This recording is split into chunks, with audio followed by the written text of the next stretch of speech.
Sorry about that. Sorry about that. So we have... And this door leads to the flight attendant's room. But please understand that it's off limits to unauthorized personnel. The room is giving off the scent of women's perfume.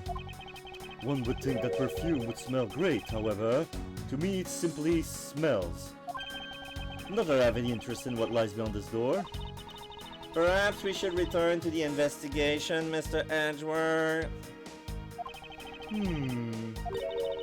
Mr. Edgeworth! Oh, sorry. I spaced out for a second there. Okay, let's check the liquor cabinet. These bottles and glasses must have been broken by the turbulence. There is quite a bit of broken glass here, but please be careful when passing through the area. Thank you very much for the warning, Mr. Edgeworth. However, no matter how kind you are towards me, know that it does not clear you any suspicion I have about you. I wasn't wanting you for the sake of clearing my name. These counters' windows offer a glimpse of the sky, but these clouds, they tell me nothing. Mr. Edgeworth, you look like you're talking to the clouds. Is that so? Then tell me, what do you suppose I said to them? I don't know, but it looked like a rather one-sided conversation. The clouds, they tell me nothing.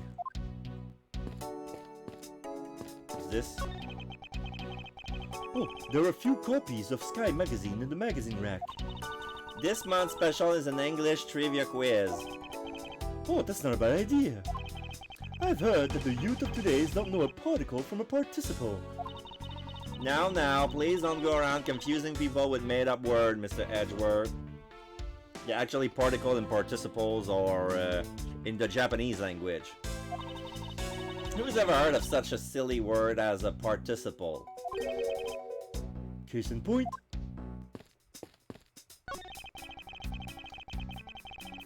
Okay, so the same thing as before, the clouds tell him nothing. Alright, so here's a statue. What or who is this?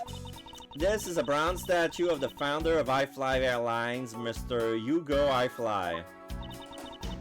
The one on the left is of when he was in his 40s, and on the other is him in his 80s, and they look exactly the same.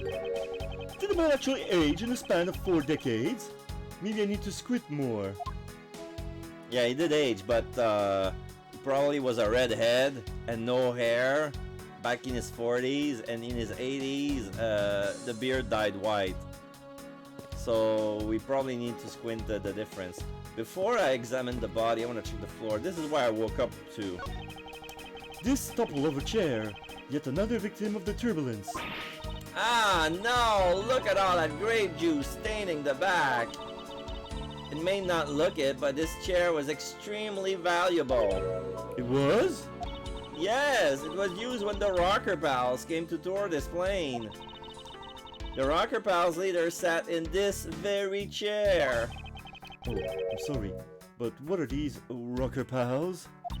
Oh, I can't believe you've never heard of them. They're all the rage. The Rocker Pals are an extremely popular international band. They added the pals part as they became more popular, especially among teens. Ah, that explains it. I'm not really one for the music of today. Maybe I should ask Detective Gumshoe about them later. On second thought, I can already see how confusing the conversation would get. Okay, let's check the piano. This grand piano is the pride of this plane.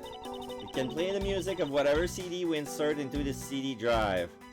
Wait, so this grand piano is actually a giant oversized CD player? That's not a piano! It's more like an overgrown music box! Ah, but it's key depressed along with the music, as though there's actually is someone playing it. Some people are entirely too much money to waste on overly complex toys.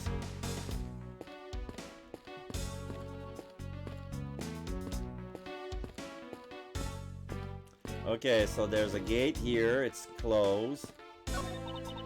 The in-flight shop is just beyond these shutters, but we don't have permission to open them, so I'm afraid I must leave them closed. There must still be clues to be found here in this lounge. I must remain ever vigilant.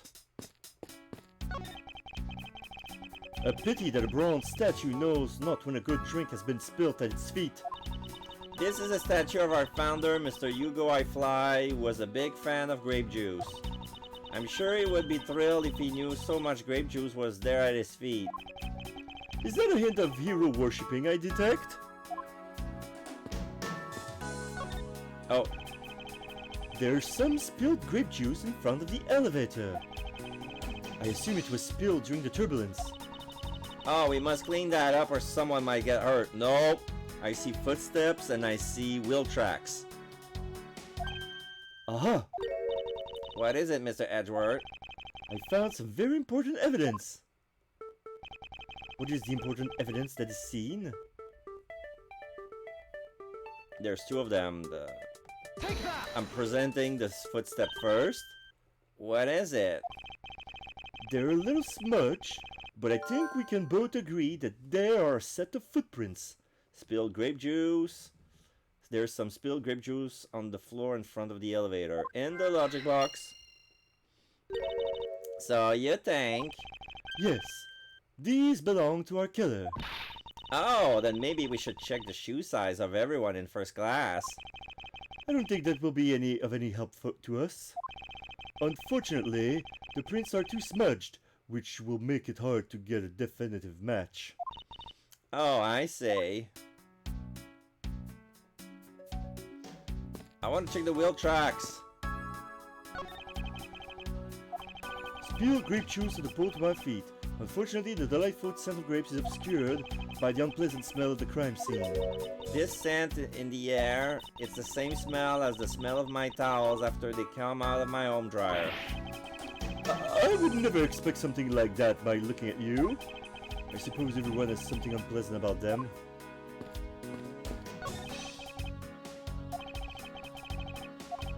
Okay. What floor does this elevator service? Only the first and second, although it can also go down to the cargo hold. However, that requires a flight crew key card. So the only floor accessible to the passengers are the first and second, huh? Elevator. Victim's body was found inside the elevator that connects first and second floor. In the logic box. I won't rest until I inspect every suspicious looking nook and cranny. Okay, now we're gonna inspect the body thoroughly. Let's check the head. I doubt anyone was expecting to find a dead body in an elevator on this flight. So, Mr. Hicks, he's really dead? Yes. She's trembling, although I can't fault her for that when there's a corpse right there. Mr. Hicks, if you're really dead, then please answer yes. I see she's over this trembling now, although a new symptom seems to have appeared.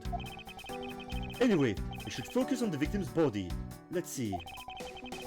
There's blood on the back of Mr. Hicks' head. Could it be the cause of death? He appears to have been struck very hard. Blunt force trauma. Wound to the back of Hicks' head suggests blunt force trauma. What caused it? In the logic box. Even his glasses are broken. Broken glasses. Victim's glasses are broken. Were they broken during the murder?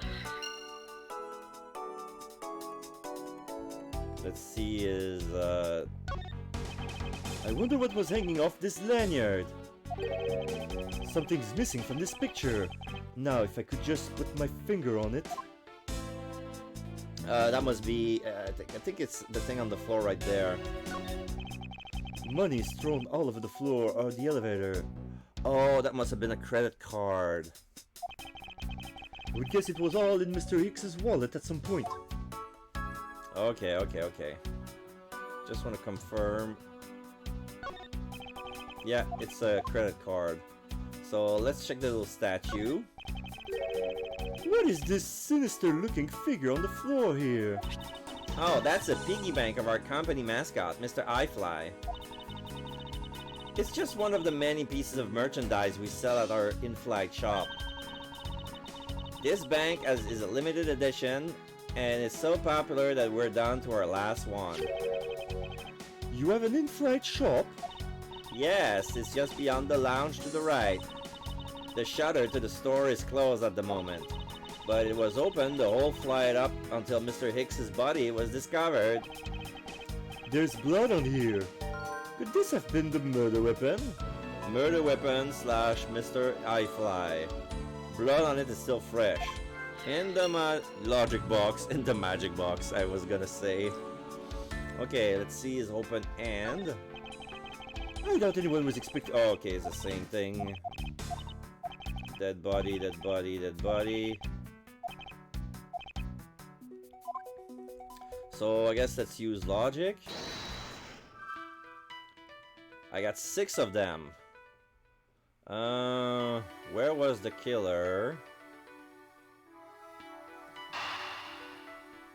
Elevator. Let's see.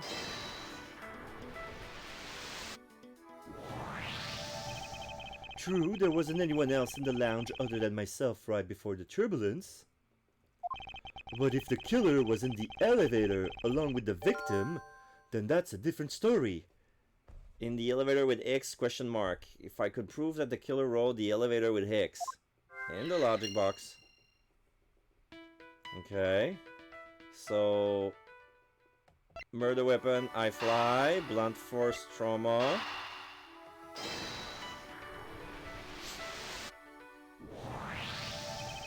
A statue with blood on it lying next to the body of a man who was beaten to death. Oh, Mr. Edgeworth, I think I figured something out. Yes? What is it? The way the blood is on this, it looks like it matches up with the wound on his head. Well, aren't we deserving of the Master of the Obvious title? Thank you, Captain Obvious. Well, what do you think, Mr. Edgeworth? Don't you think that's worth investigating? It would appear that this figurine is our murder weapon. Oh, I just knew it! I mean, I can't think of any other connection. Perhaps Master of the Oblivious would be more befitting. Thank you, Captain Oblivious. Mr. iFly Piggy Bank. Data jotted down in my organizer. Alright, what next? Elevator with Hicks, spill grape juice, connect. Yes. I have it. Oh, I'm sorry, but I don't understand, Mr. Edgeworth. I can prove that someone other than myself was here around the time of the murder. What? Really? Yes, it's rather simple actually. The proof is in the pudding, or rather, the grape juice in this case. These footsteps here confess to me this very fact, that someone exited the elevator alive. Seeing as how the victim is dead, that would mean a second person. But couldn't the footprints be from Mr. X himself? Ah, but if you take a close look at our victim's shoes, you can see the soles are spotless. Which means... Mr. Hicks wasn't alone in the elevator. In fact, it's quite the opposite. There was actually one other person inside the elevator. Grapefruit footprints, data jotted down in my organizer. Okay. I'm done here. I want to check the trails.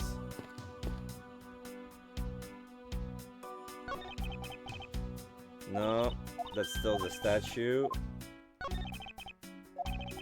That's the grape juice stain.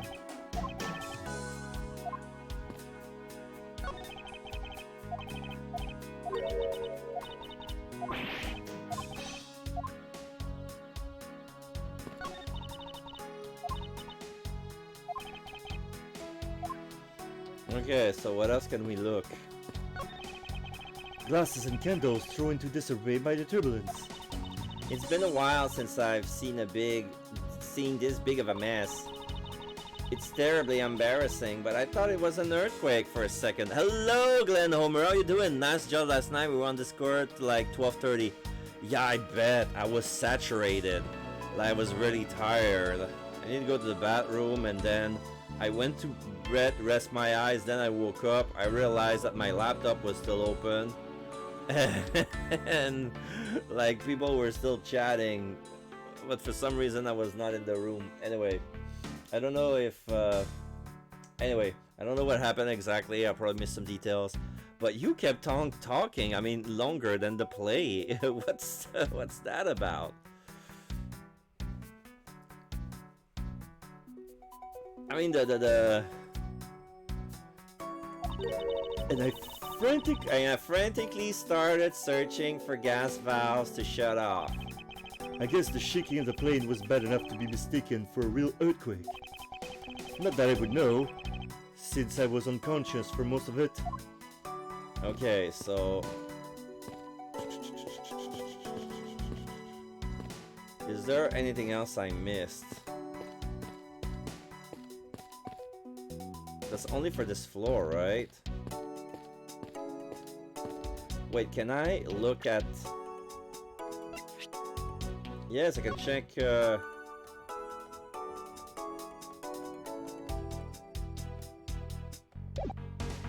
Maybe they don't want me to find the wheel track here. Hello, Tyler. How is it going today? I'm doing good, doing very good. I was hoping, Glenn, you have the VOD of yesterday with you. My mother wanted me to send her the link of what we did yesterday, and I was you can send it to my Discord on my DM if you want, because I'm gonna send it back to my mom when I'm gonna have a chance. So let's see where else can I go? Can I go there? Can I go there?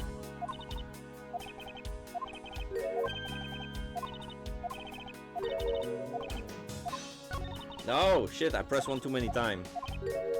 So basically, Tyler, what I'm doing is yesterday I did a redo of chapter 1 to rehearse my voice, and I felt so good playing that and getting back into the character that I decided, you know what, I'm gonna redo chapter 2 as well.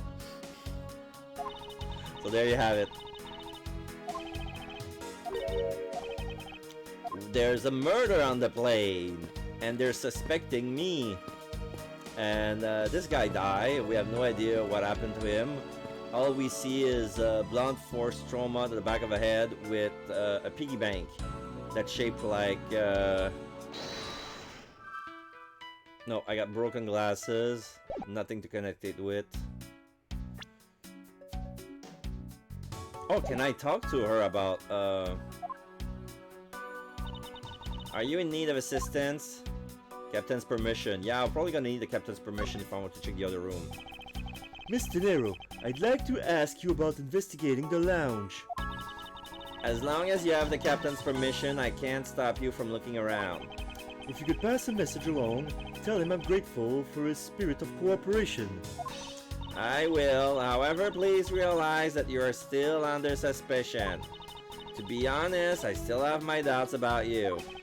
Of course, and I take no offense. You really understand what I'm saying? Yes, verily.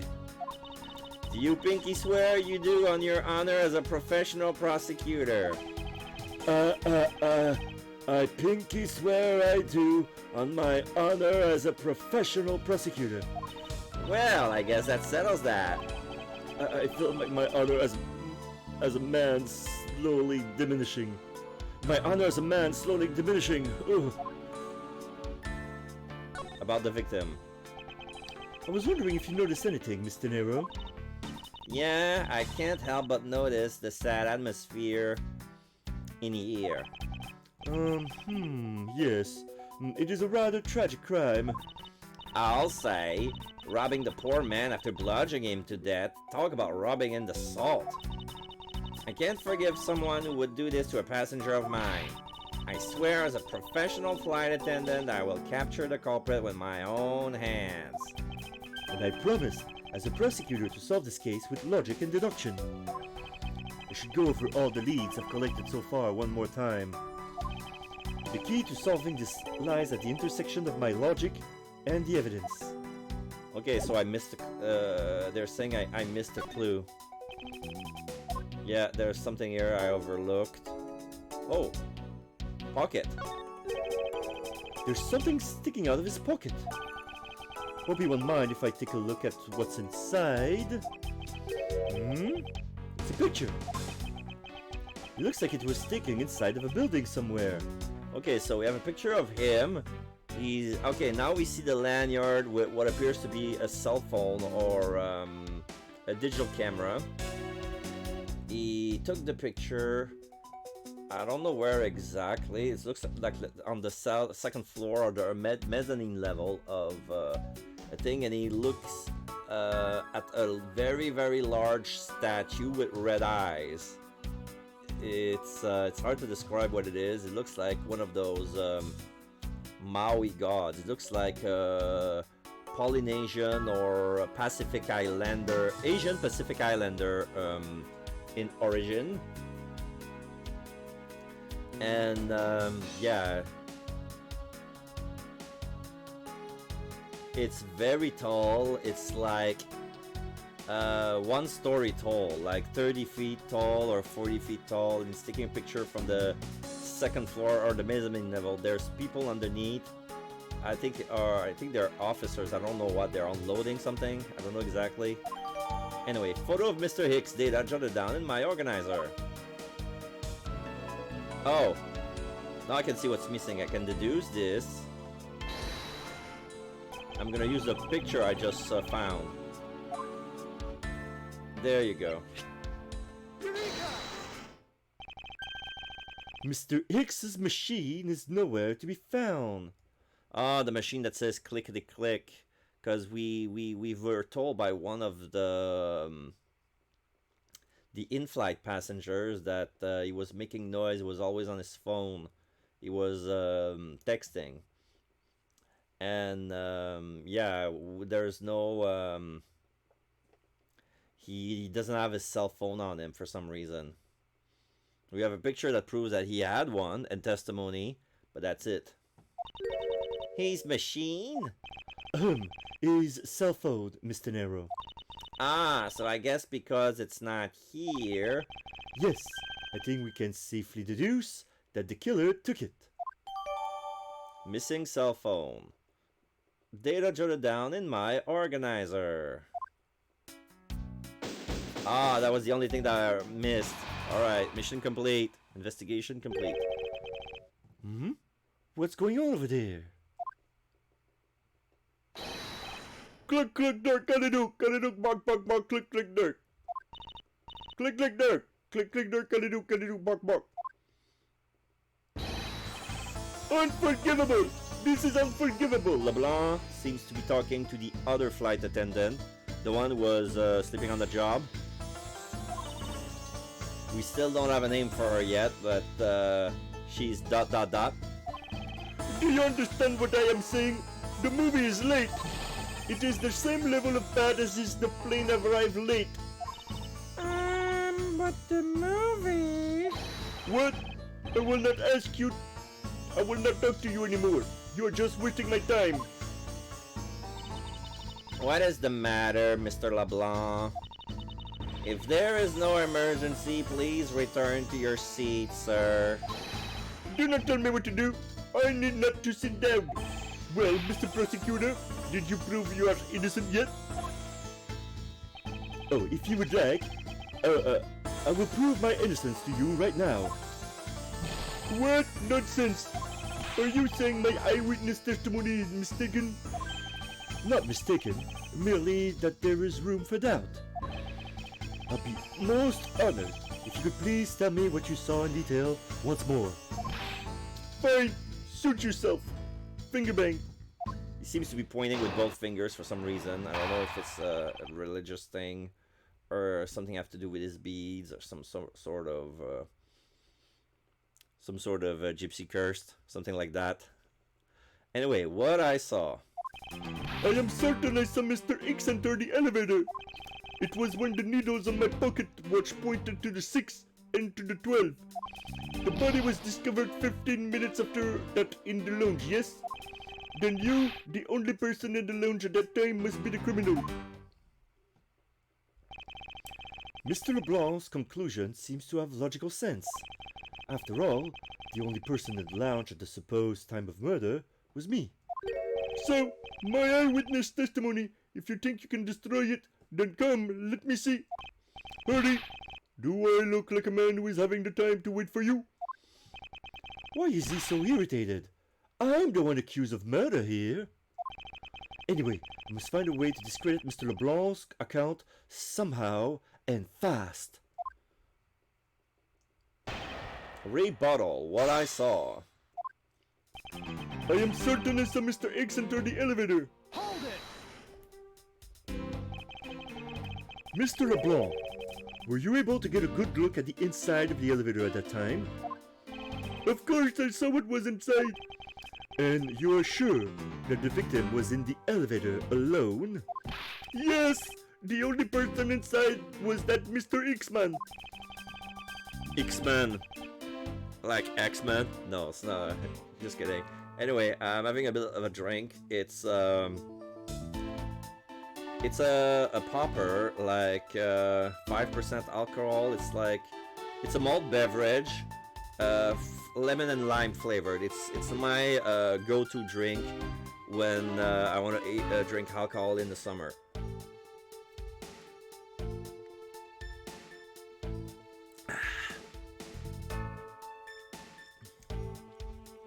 So refreshing. Okay. This last outburst is a bit too important to let go. The only person inside was that Mr. X-Man. Hold it! Oh wait, this is the spot where I need to present, huh? Was he really alone? Oh, Of course, I will bet even 1 cent. A cheap ante for a cheap testimony. But if that's how you want to play it, I'll happily play your 1 cent. okay. So I'm gonna present the footsteps suggesting that there was another person in the elevator with him. Objection! There you go. Mr. LeBlanc, What is it? there is a very glaring contradiction in your testimony. What do you mean? Please take a look at the area in front of the elevator. There, at the spilled grape juice. Yes, and? Will you admit you also spilled it with the blood? No, it spilled itself during the turbulence. But the interesting thing here is the set of grape juice footprints. Footprints? Yes, the one that lead from within the elevator out into the lounge itself. It's evidence that proves that someone other than Mr. Hicks exited the elevator alive. Oops! There must have been another person in the elevator with Mr. Hicks. Now then, I'm done playing games. Why don't you tell us the truth? Clap, clap! Click, click, door, can you do bug, bug? Dot dot dot. Can you please translate for us?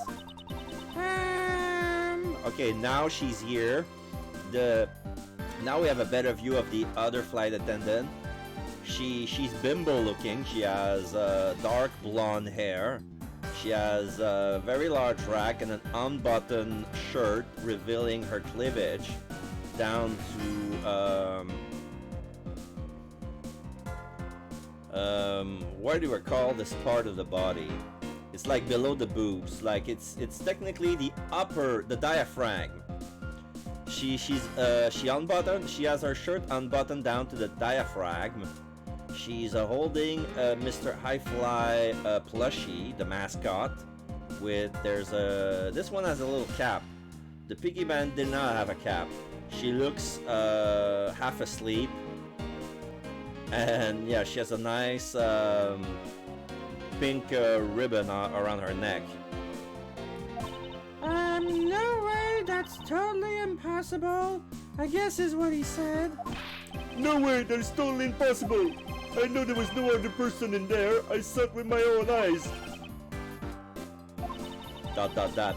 If you want to know what I think, Mr. Edgeworth, I don't think Mr. LeBlanc is lying to us.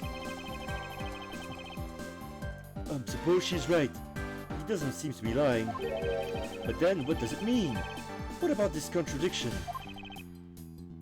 Mr. LeBlanc, please, just once more, will you recall the details of what you witnessed for me?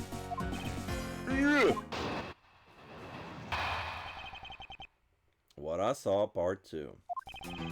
He's sweating a lot. I was very upset when Mr. Hicks passed by my seat. I was always checking the time over and over again.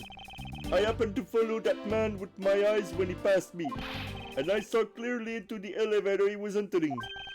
But I swear there was no one else inside. No one! Mr. LeBlanc, if you could please calm down. What? Dare you two have an issue with my eyewitness testimony?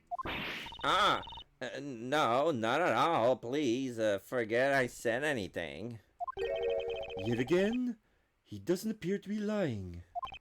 But I can't let this testimony stand as the truth. Rebuttal. What I saw, part 2. I was very upset when Mr. Hicks passed by my seat. Hold it!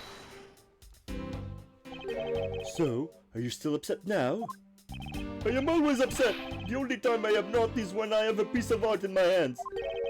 It's surprisingly easy to believe that about him. But I was even more upset when Mr. Hicks walks by me. I was always checking the time over and over again. Oh, wait. I needed to press that. Hold it!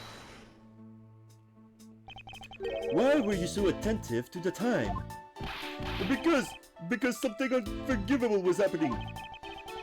Come to think of it, you were yelling about something unforgivable earlier. I was giving a complaint to the attendant about the movie starting time. Return back to be my time, in money. You understand the point.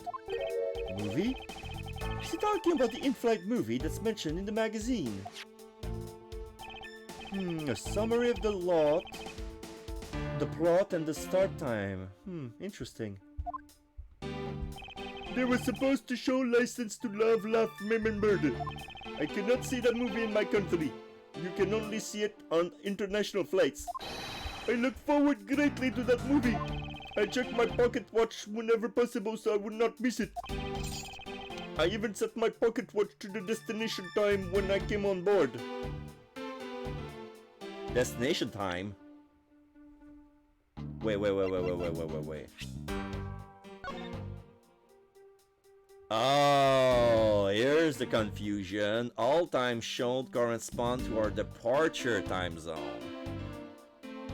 He set his time watch to the arrival time, not the departure time. There it is. Here's the confusion. So it wasn't actually 6 o'clock. So my watch is not wrong. It matches the schedule. But the movie was still late. Very late. Hold it! Your pocket watch. I would like to ask you a little more about it if it's alright. The movie I wanted to see would not start, so I checked my pocket watch many times. Okay. Hold it! So this movie you mentioned, is it the one listed in this Sky magazine? Yes! I was so looking forward to watching License to Love, Laugh, Meme and Murder. Mr. Nero, was this movie shown on this flight? Yes, it was shown at the schedule time. Is it possible you simply slept through it by accident? Nonsense! You doubt me? No! Now stop pointing at me like that. Odd. How did he miss a movie that he was clearly hoping to see? I checked my pocket watch a great number of times, that much I know for sure. My watch is set to my destination time. I always set it when I board the plane. There you go. So this is where the contradiction is. So I'm gonna present the magazine. Objection! There you go. Wag the finger. Mr. LeBlanc, you said this just now in your testimony. I even set my pocket watch to the destination time when I came on board. Now, if your watch has been set to our destination's time zone, it would mean that your watch is displaying the time of our destination. Yes, and the correct time is worth its 6 cents. I would like you to take a look at this. If you believe the Sky magazine, clocks on this flight run in accordance with the time of our departure time zone. Of course, the movie schedule was also created with that in mind. Miss Tanero, for confirmation's sake, what time zone is this flight aligned to right now? Well, we made a short stop at the transfer point. That's right. It was in that small Asian country, the Republic of Jiangfa. But we didn't readjust our onboard clocks at that time. So right now we're still running on Borginian time. What? The time difference between Borginia and our destination is 9 hours. In that case, it's only natural that your watch would be out of sync with the schedule. He's been blown away. Further, with your analog watch set to our destination's time, it would appear to be running 3 hours fast when compared to the flight's onboard clocks. It also changes everything about your testimony. And you can bet 1,000,000 cents on that. In light of this information, it means you saw Mr. Hicks 3 hours prior at 3 a.m. 1,000,000 cents! Blown away. This should clear up all the remaining accusation. So this basically widens the time frame for the time of death, right? Yes, because Mr. LeBlanc saw the victim enter the elevator at 3 a.m., it means that the time of death could be anywhere from 3 to 6:15 a.m. The question now is, where was Mr. Hicks during that span of time, and what was he doing? I got something to say. And you are? Yeah, yeah, sorry about that. I'm Cammy Mill. I'm a flight attendant. And what is your wish to say? Well, I think your story is a little different from how I remember it. What do you mean, Cammy? I saw Mr. Hicks sitting in his seat at 5 a.m., you know. What? How can you be so sure of the time? Oh, that's right. He pushed his call button while we were parked at the transfer point. Ah, the stop we made for refueling and cargo transfer in Jiangfa, correct? Now we see another page, a message from Mr. iFly. This flight will be making a brief stop to refuel and transfer cargo in the Republic of Jiangfa between 4 and 5 a.m. We ask that all passengers remain on board at that time. Thank you for your cooperation. Yes, it was from 4 to 5 a.m. according to our clocks. And during that time, did any of the passengers leave or did any new ones on board? Oh, sorry. I'm gonna redo that little line. And during that time, did any of the passengers leave or did any new ones board this flight? No! Not a single person got off or on in Jiangfa. What about the flight crew? Ah, the few who were handling the cargo transfer might have temporarily gotten on or off. But eventually everyone, including Cammy and myself, came back on the plane. So basically I can assume that no one left or got on since our initial takeoff. Interesting. I should keep that in mind. Refueling in Jiangfa, data jotted down in my organizer. Yeah, and I answer his call. I can tell you Mr. Hagby Hicks was there in his seat when we took off again at 5 a.m. Miss Meal testimony jotted down in my organizer. Alright, then that puts the time of the murder between 5 and 6:15 a.m. Okay, now what time did you come down to the lounge, Mr. Edgeworth? I remember coming down here almost as soon as we left the Republic of Jiangfa. Oh! You! You were here the whole time from 5, yes? Then you are the only one who could be the killer. Mr. Edgeworth, were you really here in this lounge the entire time from 5 a.m. onwards? Unfortunately, yes. But then, how do we explain the footprints? Is that obvious? This man waited for Mr. Hicks here in this lounge, waited to kill him, and then he put the corpse into the elevator. That is when the turbulence happened. My eyewitness testimony may have been mistaken. But what time I saw Mr. Hicks enter the elevator on the 2nd floor does not matter, because the entire incident concluded here in this lounge. Everything happened in this lounge? Is that what you really believe, Mr. LeBlanc? Do you have another idea? I simply feel that there is something out of place in the scenario you presented. Is there something that can be tied this crime to a location other than this lounge? Yeah, the footprints that leads to the shop, Take that! where the shutters. These footprints, in which direction do you think they are headed? And that would be the in-flight shop. Correct, they are headed in the direction of the shop. But they look disconnected, they end all of a sudden. You are right to point out that they do not form one continuous trail to the shop. However, there is another piece of evidence that connects the shop to our crime scene. Besides the footprints, what else points to the in-flight shop? The murder weapon. The piggy bank that was on sale. Take that! The murder weapon. This little piggy bank is sold at the in-flight shop. It is sold there and only there, and is not displayed here in this lounge. How then did it find its way here? Don't you find that a tiny bit suspicious? Such a trivial point. It only means you prepared it, taking it from the shop first before coming here. It doesn't prove you're innocent at all. If there is no way to win with this man. Hold it!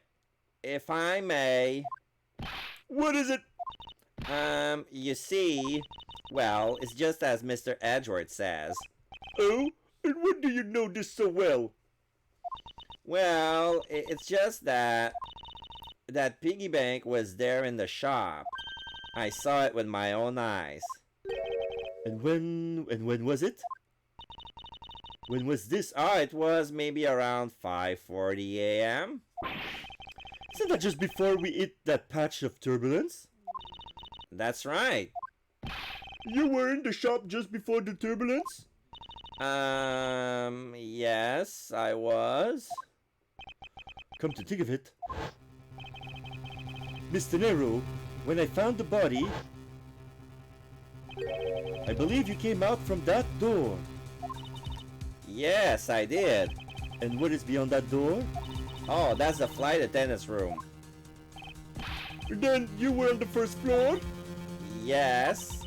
I had to do something at... Oh, I had to do something at the shops and in the flight attendant's room.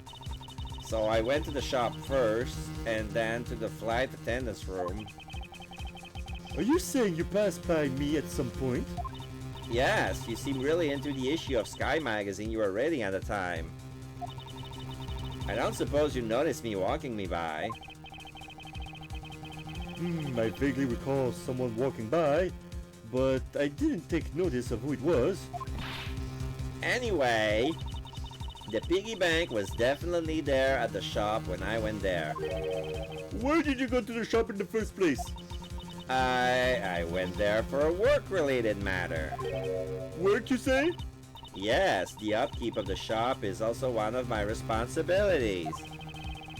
Why did you not say anything about that until now is what I want to know. In any case, I believe it's clear that the shop needs to be investigated as well. Shall we head over there? Shall we head over there then? Hold it! What is it now? Aren't you forgetting something, Miss Rhoda? Don't you need the captain's permission to check the shop? Oh, no, I haven't forgotten. but I already asked him for permission to search the entire plane. So I think we're alright. That's weird. What is? Well, I just talked to the captain, you see. And he said that he didn't give you permission to do anything like that at all. Exclamation mark. What is the meaning of this, Mr. Nero? It means she's lying. Go on, admit that you are. You said you had permission to search all over, but you don't. And yet here you are. ... You, flight attendant, what are you trying to do? Pull the shield over... Wait. Pull the sheep over us? He means pull the wool, but he said pull the sheep. What are you trying to do? Pull the sheep over us? The captain's calling for you, Miss Rhoda. Oh, but don't worry. I already got permission to search the shop from the captain. See, unlike you, I do things the right way. Mr. Nero? Would you do why would you do such a thing? Please excuse me. And then she leaves.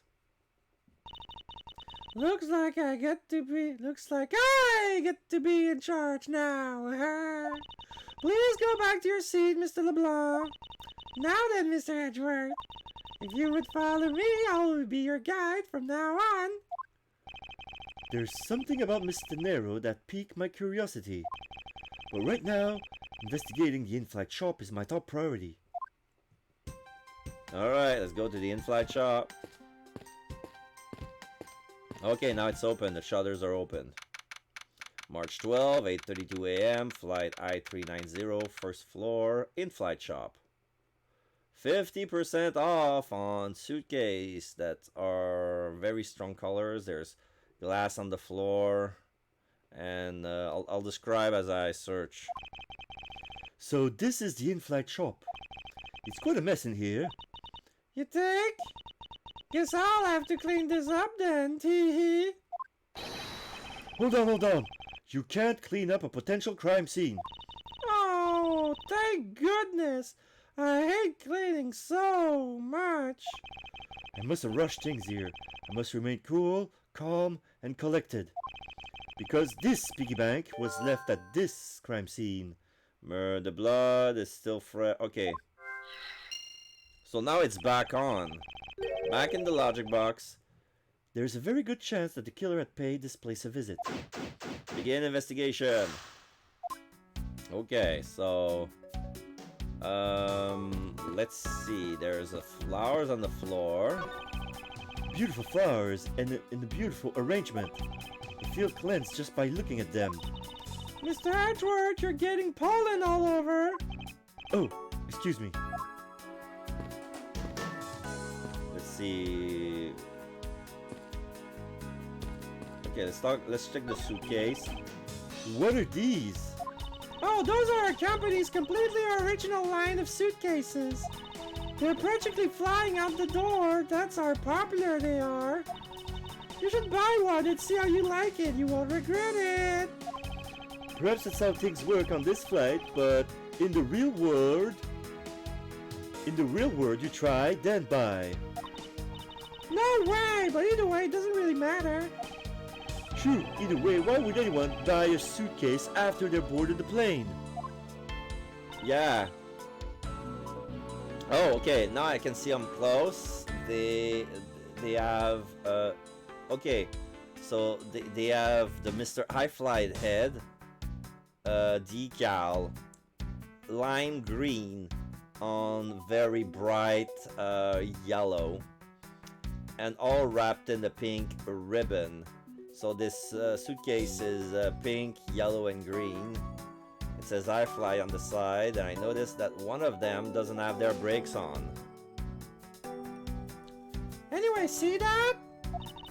Just look at all the Mr. iFly heads painted on there. Cute company mascot, isn't he? They're painted on with a lot of care. Doesn't he look like he's about to jump out at you? It is certainly making something jump inside my stomach. Yeah, why would you buy a suitcase inside of a plane?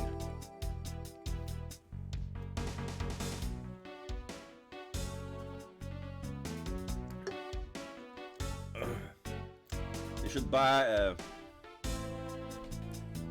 this should be sold at the airport or something. Huh? Oh, I guess there's no fooling your refined taste. Question mark. You look like you really wanted to get one. And I thought I was going to finally make my first sale, but you saw right through it. Glad that's done though. Never make me try to give you a sales pitch ever again, okay? But I never showed any interest in it to begin with. It really is pretty horrible, isn't it? You want to know something? This suitcase was designed by Miss Rhoda. Mr. Nero designed this? Yeah, it was a company-wide contest. Well, it does have a very sharp design sense. Haha, sharp! Like stinky sharp shatter, maybe. Stinky sharp. I really have no idea what the bigwigs decide to go with it. It's so blech! Mr. Nero designed this, did she? It's definitely not what I should expected. Whoa! Ah! You okay? There was a bump, and then the suitcase almost rammed him, and then he rolled and tackled the. I'm fine. Please watch yourself, Miss Meal. Letting suitcase freely roll around has got to be a safety violation.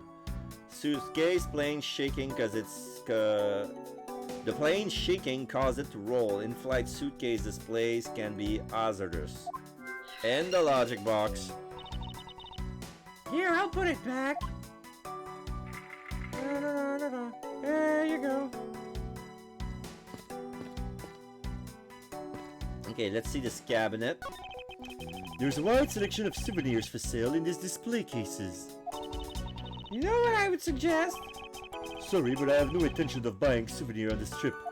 Okay, then how about you buy something for me then, as a present? I can't think of a single reason why I would want to buy you anything. But I have my eyes on that pendant for such a long time. Try paying some attention to me when I ask you something, and then we'll talk. Buy it with your own money. The glass from this display case's door is shattered all over the floor. It looks like there's nothing on display inside either. Wait, actually I think there is something. What's this? A mini captain's hat? Tiny captain's hat. I swear I've seen one of these before. And the logic box. Yeah, this must be the prop that goes with the piggy bank. So apparently, let me check. Yeah. The murder weapon has a hat.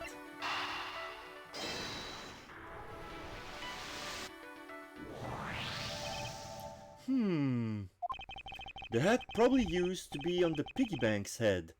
Let's give it a go at see. I believe this piggy bank was forcibly removed from this display case. Does this mean that the killer broke the glass to get at it? Mr. iFly, piggy bank data updated in the organizer. Okay, now the piggy bank has a hat. Really? Don't tell me you don't know what things go where in this shop. Well, I doubt.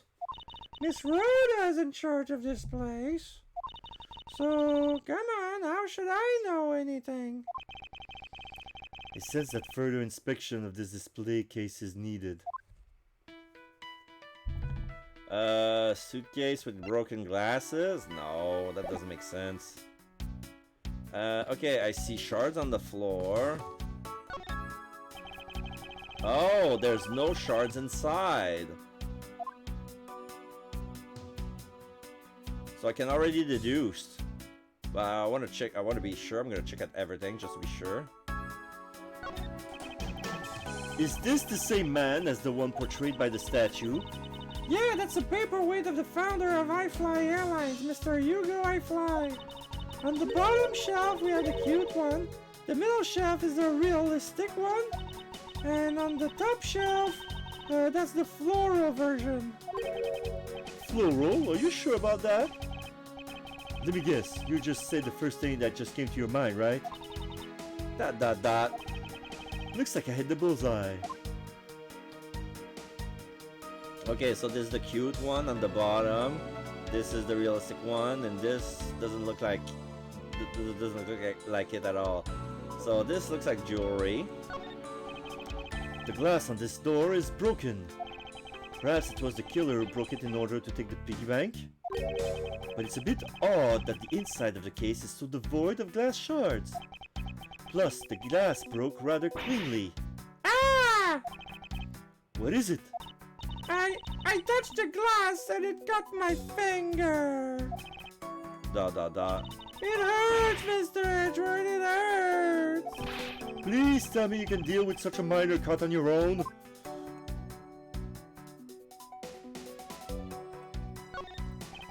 The glass on this door, okay.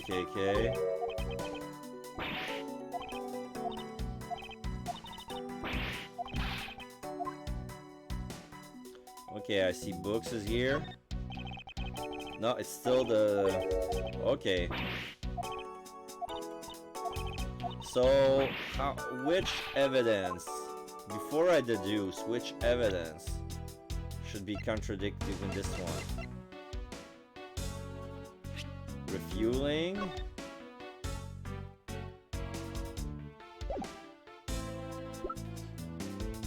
Mr. Abby Hicks was there in his seat when he took off again at 5 a.m. That's meal testimony, okay.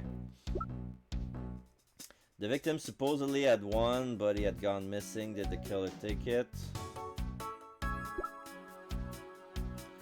Found in the victim's pocket, a souvenir picture perhaps.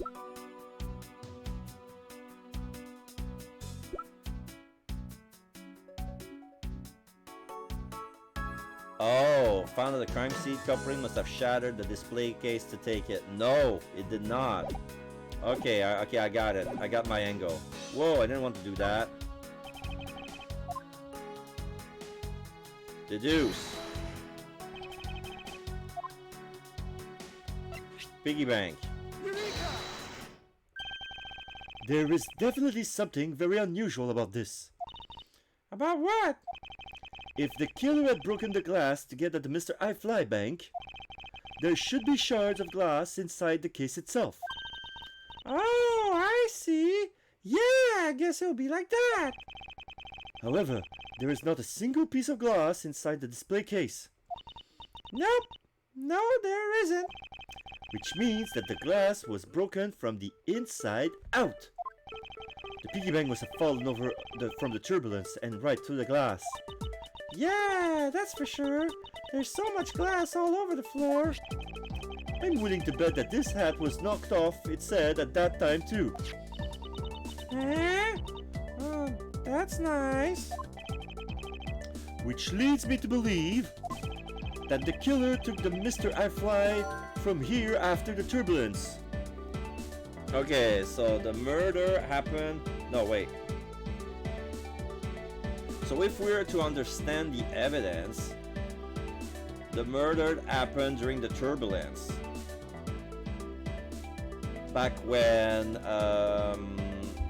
Tenero and Edgeworth were in the lounge and the shop/attendance room. In the logic box, Mr. iFly Piggy Bank data updated in my organizer.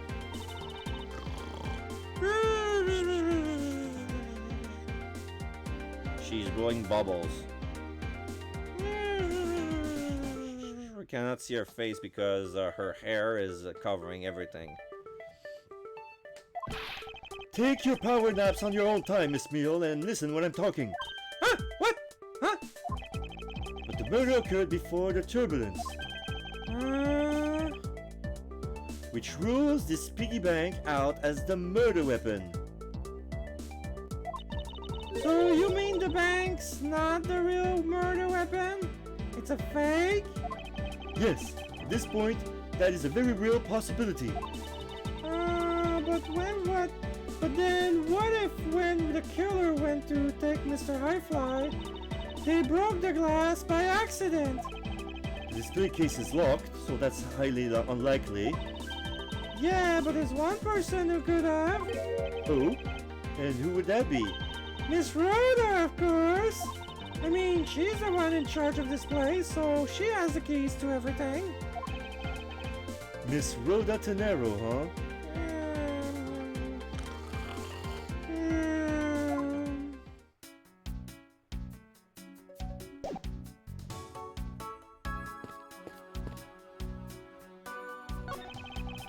Suitcase designed by Miss Tenero.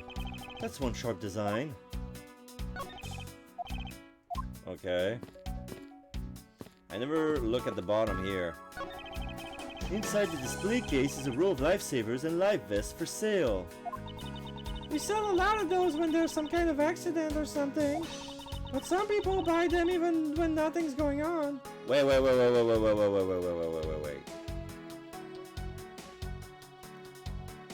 The lifesaver are optional.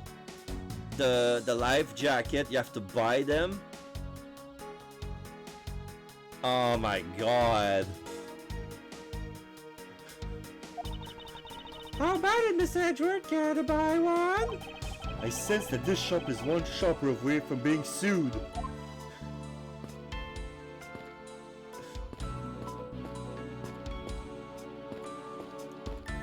What's this? Stuffed toys, just like the one Miss Meal is holding, are on display here. They're relatively cheap, which explains why they're displayed so haphazardly. How about it, Mr. Edgeworth? You know you want one too. They're great for when you're stressed. Why do I envision stuffed animal abuse when she says that? There are all kinds of luxury name brand merchandise for sale in this display case. And they're lined up in just such a manner as to scream, "Buy me," to any passerby. Okay, let's check the chart on the floor. I already checked this area earlier, but never hurts to take another look. What's there to look?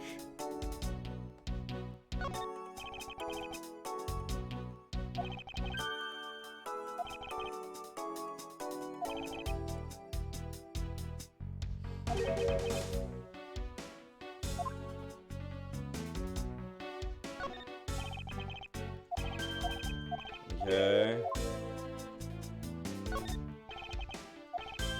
Same thing. I want to check the lock. Can we lock those? For security, there's a lock on the display case. Miss Mill, if I may ask you about this lock. The one who's in charge of the shop is Miss Rhoda, so... She's got the key to all of the display cases. I see. Oh, I bet you want to buy something. Do you want me to go get the key from her? No, that's alright. iFly Airlines related books line this shelf.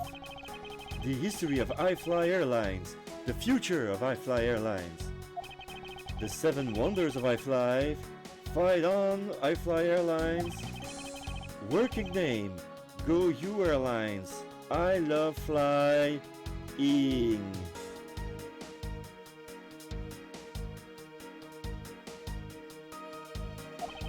The titles makes it very clear that they won't be making the top seller list anytime soon.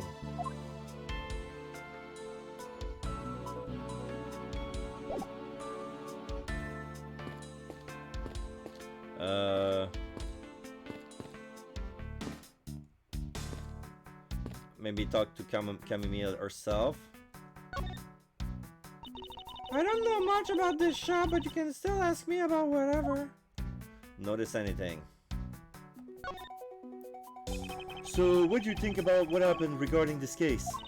Oh, I don't know. I guess I think you're the killer though, Mr. Edgeworth. I can assure you that I'm here in this shop to prove just the opposite. Oh, yeah, but it was me that got you the permission to look around. So don't forget that, okay?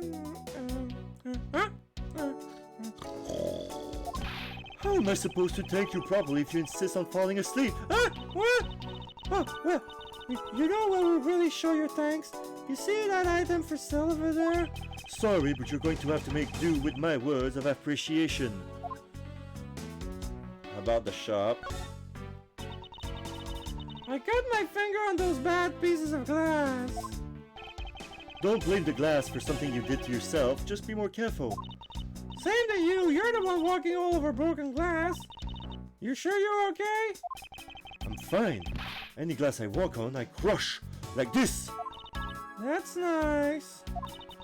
Please be careful around the display case, okay? We don't want you to get hurt. Compared to the glass around my feet, the inside of the case is nothing to be afraid of. After all, no glass fragment appears to have ended up inside. Then I guess even you can tidy up the case, right? Where is the thought? What else?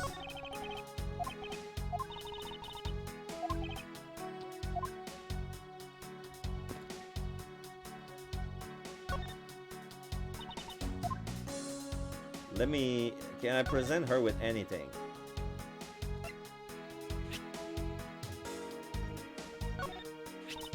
Miss Rhoda said that this piggy bank was in this shop, right? Don't you find her a tiny bit suspicious? I don't think I can say either way yet. There is not enough evidence to convince me that she was lying about anything back here. Are you sure about that? Okay. So what is that? Are you going to give it to me? Oh, but I'm not supposed to accept any presents. Unless they're really worth something. Okay, so that's not it. What does she know about Mr. X travel wallet? Okay, same thing. The body, no. Sky magazine, no. Photo of Mr. Hicks, no.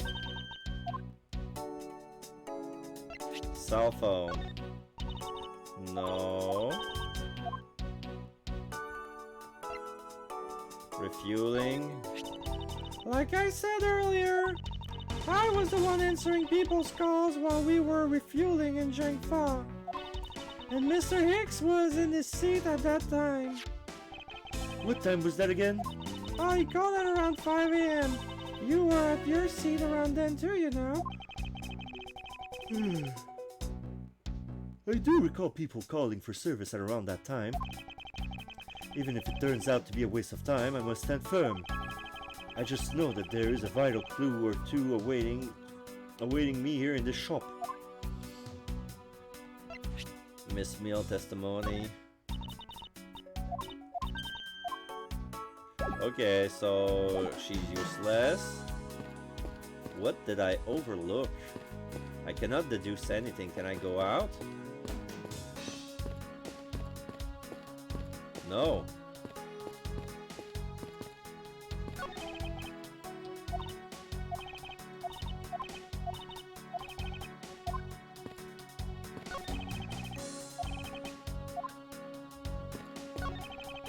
Oh, wait.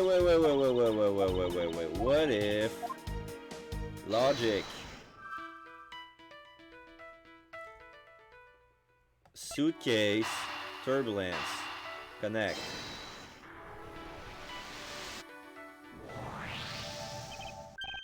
Yes, there is definitely something wrong here. Huh? What? What's with that solid yelling? Tell me, Miss Meal, don't you think there's something strange about these suitcases? Oh, well, sure, they totally ooze strange, like the color and the such. That's not what I'm talking about. Now pay attention. you're scaring me, Mr. Edgeworth. Sorry. These suitcases are lined up a bit too prim and proper. Yeah, they look a bit uptight, don't they? But I guess they take after their creator. Hee hee hee. Again? That's not what I meant, Miss Meal. Don't you find it unusual that these cases are the only things undisturbed by the turbulence? Never mind. I would sooner find my answer by inspecting these suitcases myself. Upon closer inspection, they really are quite hideous. Tee hee. I wonder how Miss Rhoda would have reacted if she heard what you just said. ... What's wrong? She makes a good point. It would be wise of me to watch what I say out loud. What's this? I spotted something that's not quite right. What is so unusual about this suitcase? The brakes. Take that! There's something very particular about this wheel. Huh? As in? As in, there are no stoppers in place on these. Without stoppers, one would think that the turbulence would have sent it flying. And so it is very likely that this suitcase was placed here after we hit that turbulence. Let's take a closer look at it, shall we? Okay, now we can open it. Examine it. It appears to be unlocked. Let's take a look at what's inside. Oh, wouldn't you know, there's a piece of cloth with blood. And it has a Borginian design. Like yellow and purple stripes. A piece of cloth. And it's soaked with blood. Ah! It's blood! It appears that this suitcase is very strongly tied to a murder after all. Investigation complete. Okay. So explain this to me. What does this suitcase have to do with the murder? I believe it's pretty safe to say that the killer used this suitcase in some manner. Such as to move something, perhaps? But aren't you talking about the cloth then? That alone is too small. A larger item will be needed to move what I'm thinking of. The thing I believe the killer used the suitcase to transport is... The body. Take that! something that would fit inside a suitcase that is also covered in blood. Sounds like a dead body, doesn't it? I fly suitcase, data jotted down in my organizer. Bloody cloth, data jotted down in my organizer. But... Let me check I want to make sure. I want to check the suitcase. I want to check the wheels. I opened it and I didn't know it would stop the investigation. I want to check the wheels. If they are stained with blood. I think one of them is. Yeah. What's this? The wheel is completely covered in something. This color and scent. It appears the substance in question is grape juice. But why would there be juice on the wheel of a suitcase? Okay. I think that's all I wanted to check. In light of this, I would say that Mr. Hicks was moved into the elevator from someplace else. Which means that the murder was committed in an entirely different location. ...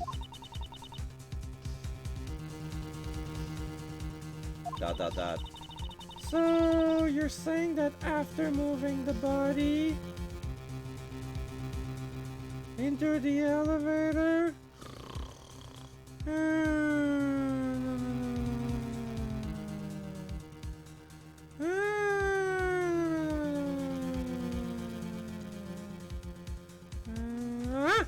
what? Oh, yeah. So the killer brought the suitcase in here and just left it? Exactly.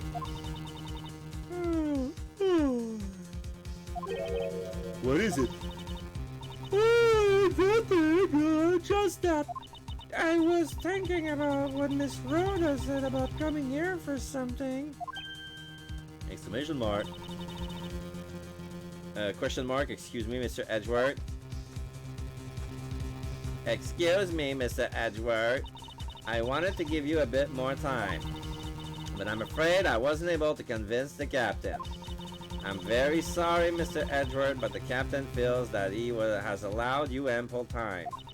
He says that he'd appreciate if you could wrap it up here and return to your seat. I understand his sentiment, however. If I'm not allowed to complete my investigation, the crime scene may become contaminated by the time we land. If I must stop, then I insist I be allowed to oversee the preservation of the two sites. Under your supervision, of course. If that's your only condition, then I believe we can accommodate your wishes. I'm here to assist you in any way that I can, Mr. Edgeworth. Bows. Sounds like fun! We can camp out and watch over everything together! I found proof that the real crime scene was not in the lounge. And I have enough evidence to prove myself to be innocent of any wrongdoing. And yet, regarding that what Miss Meal reminded me about Mr. Nero, I can't allow my investigation to end here. The truth must come to light. To be continued.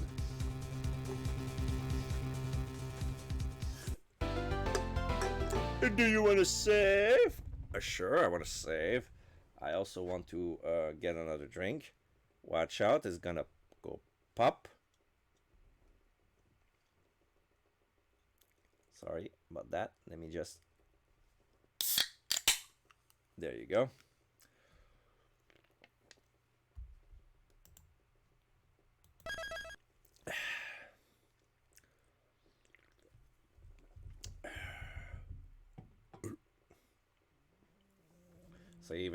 Saving.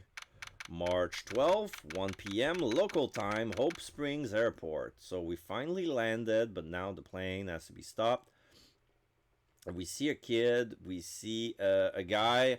It looks like Salmonella, the director of the Steel Samurai series. He seems to be eating a bento. And there's a guy who seems to be looking at the tray set and try to see what he's gonna pick. And then we have the paranoid passenger who's sitting next to his life preserver, seems to be breathing heavily. And I have no idea who this guy, the guy in green, looks like. The bento salesperson looks like Angel Star, but it's not Angel Star.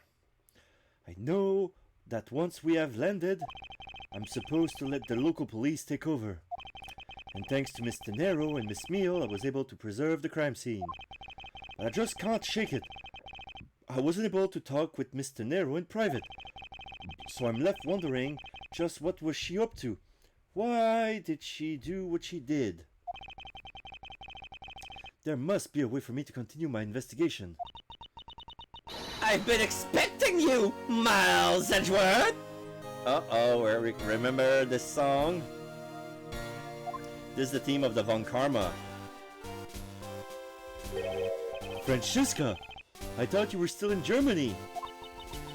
I go where I'm needed. And wherever there are criminals to be caught. Her name is Francesca Von Karma, the daughter of my mentor, Manfred Von Karma. She, like myself, is a prosecutor. Are you heading up this case?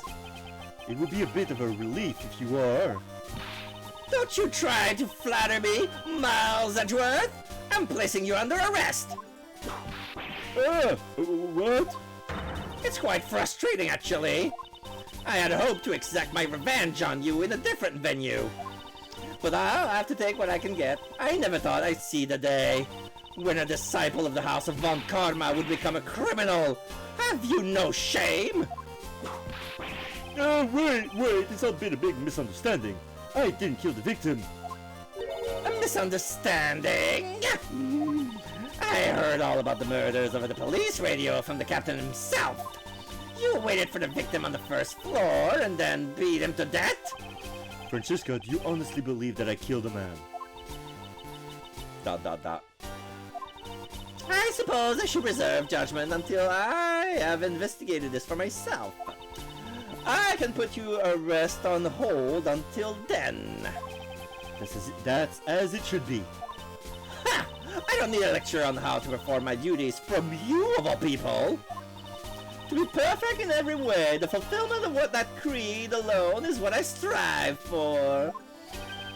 Well, I have my own creed which I must fulfill, so why don't we solve this together? I have to get going. The crime scene awaits. Don't you dare leave town. Trust me, I have no intention to. Detective Gumshoe! Yes, sir! Gumshoe, to the rescue! You're too slow! You get the whip! Ow! Not again! Listen up! I'm leaving you in charge of watching this man! Don't mess up, understand? Mr. Edgeworth! I'm supposed to guard him? A simple yes or no, detective! Yes, sir! Understood, sir! You just leave it to me! Miles Edgeworth! If you interfere with my investigation, I'll arrest you on the spot. Are we clear? Now then, if you excuse me, curtsy. And she goes in. Good to see you again, Mr. Edgeworth, sir. Boy, am I glad to see you're okay. Thank you, Detective. I believe in you, sir. You can lean on me. I'll get you through this. I have to admit I'm a bit curious as to what Francesca is up to. Maybe I should ask the good detective. Very well. In that case, I have a few questions for you. Yeah, here's the Gumshoe theme song. Let's, I want to talk to the extras before, This child seems to be happily enjoying the sight of so many planes. Wow, I love to take a turn around down that runway. Oh, the youth of the day. So much potential, yet so misguided. I want to check, Looking from behind, I think I've seen this man somewhere before. Oh, nom nom nom nom nom nom. It's Soviet Russia. World flags lunchbox. It's you. J-U-U. J00. F. Crispy eye smiley. Found it, lol. Oh, I feel a wave of creative powers coming on. It's over 9,000 lols. For my next lead movie, it's gonna be the Steel Samurai, Warrior of New Old Tokyo, versus the World Samurais, Champion of Earth. It's gonna rock so many boxers. So the Steel Samurai is finally getting a movie. Interesting. This man was in first class with me. He was quite shaken up by the whole affair. I did it! I made it the whole flight! I'm not scared of turbulence anymore. He must have been pretty scared. He's repeating the same thing over and over to himself. Okay, let's check this out. Lunchland? Not bad. I guess it's gone big enough to warrant its own brand shops. Which should I go with? I recommend our airport special World Flags lunchboxes, only available for a limited time. We have a variety of lunchboxes made up to look like different countries' flags. I wonder if they're aiming to take Lunchland to the international market. Alright, I think it's Gumshoe time. Initial investigation. So how is the initial investigation going? We just shipped the body off to the coroner's office. And we're taking statements now, sir. That sounds like Francesca. She was always good at quick response to a case. I'd say she was, a little too quick, sir. Oh? How so? I rushed on over as soon as I got word of the affair, sir. But somehow, when I got here, Miss Von Karma was already here barking out orders at everyone. It was kind of creepy, as though she knew there had been a murder or something. And I'd come in advance to await your flight's arrival. That is sort of odd. She did show up rather quickly, and out of the blue. Plus, I still don't know why she's here in America. There must be some backstory to all this. Miss Von Karma just kinda popped up at the prosecutor's office about a week ago, sir. Something about chasing down leads related to a certain incident. No detail? Nah, it's kinda top secret, so she can't talk about it when it's with me. Even when she can't talk about it, even with me, sir. Knowing her, the only type of talking she likes to do is with her whip.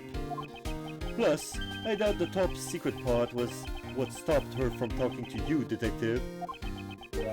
Although I wonder if her case has anything to do with mine. Anyway, that's about all the info I have, sir. We should find out more as we investigate. Yes, it is high time to resume my investigation. Starting with talking to the people involved in this case afresh. Can I go back in? Yes. Oh, the captain's here. March 12, 1:37 p.m. Flight 1390, second floor, first class. Francisca is with the captain. The captain has nice sunglasses, nice shade gunner glasses, and nice spiky black short hair. And Chamomile is standing next to him. So we're going to make a little joke. So we're going to pretend that his voice is actually the same as in the speakers. So, you must be the captain. Why, yes I am. And who might you be? I am the prodigy prosecutor, Francisca Von Karma, and I have a few questions for you. Ah, don't you dare, Captain! Getting friendly with another woman! I'll never forgive you if you do! What are you talking about? I only have eyes for you, my dear Cammy. I wouldn't bet money on our dear captain to be much of a reputable person. Sure, you don't want to ask the captain some questions, sir? He was in the cockpit the entire time. I only doubt he would know anything to use.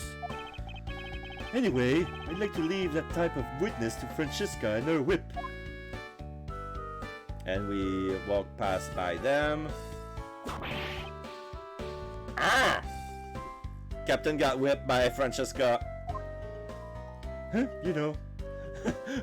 Edgeworth shrugs and Gumshoe scratch the back of his head and is like, okay, never mind. Now we're back to the first floor, March 12, 1:40 p.m., flight 1390, first floor, lounge. There's also an officer standing in front of the door that leads to the flight attendant's room, and LeBlanc is there, seems to be pissed, like he wants to get in, but the officer doesn't let him. No, see here! Ah! Sorry, I'm so sorry! How long do you intend to hold me? It is impossible for me to be the criminal, I told you! Mr. LeBlanc? Oh, it is you! Tell this man to stop stopping me from going. Time is money. I don't have even 1 second of wasteful time to spend. Oh boy.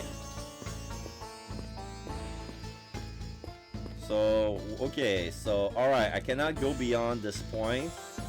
The crime scene has been preserved. There's a do not cross police line standing from the first statue next to the elevator, tied up to an orange cone, tied up to a chair, and that prevents me from going even into the in-flight shop, but I don't think I need to go there. I haven't gone into where LeBlanc wants to go either, so let's talk to him. Did you finish taking his statement yet? Yep, all done, sir. I do not concern if you're not done examining the cargo hold. I want my cargo back. If you make a single scratch on my art, you will pay. Art? What sort of art? Mr. LeBlanc is an art dealer, so he's got a bunch of artwork done in the cargo hold, sir. There's practically a mountain of them, large and small. From folk costumes to stone statues, I sells all kinds of arts. Folk costumes? Speaking of which, Mr. LeBlanc's hat kind of looks like that other piece of cloth. Okay, let's present some stuff to him. I want to show him the picture of the statue, if it's related to him. What is it? Do you have some use for me?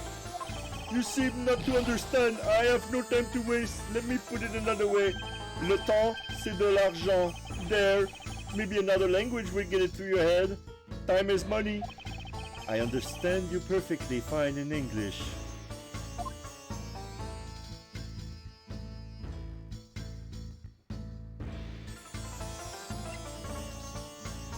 Yeah, check the body clock. Mr. LeBlanc, can you please take a look at this for me? Oh, it's about genuine cloth. As I suspected, your hat is made of the same material, I suppose? Yes, of course. This fabric is so famous, orders come from all over the seas for more. Bloody cloud data updated in my organizer. Then this is the cargo you were talking about earlier? No. My cargo this time is much many gigantic. Like the picture I wanted to show you, but you said fuck you. You, detective, when can I have my cargo moved? You can get your cargo. You can get your cargo back when we're done investigating, pal. The stubbornness of you police, it is no good. It is no good that attendant refused to exit the attendance room too. That attendant? I wonder if he's talking about Mr. Nero. Okay, so, yeah, Roda Tenero. What did you mean by that attendant, Mr. LeBlanc? She was taken into the attendance room for her interview. And then, they still have not come out. They make no sign of coming out either. I was finished with my own interview much earlier, quicker than her. Why is Mr. Nero's interview the only one that's taking up so much time? Von Karma comes in. Miles Edgeworth, you were given free rein to examine the plane, weren't you? Yes, I was able to obtain the cooperation of the flight attendants. Speaking of attendants, I'd like to speak to with Mr. Nero. I wonder if you might grant me permission to enter the flight's attendance room.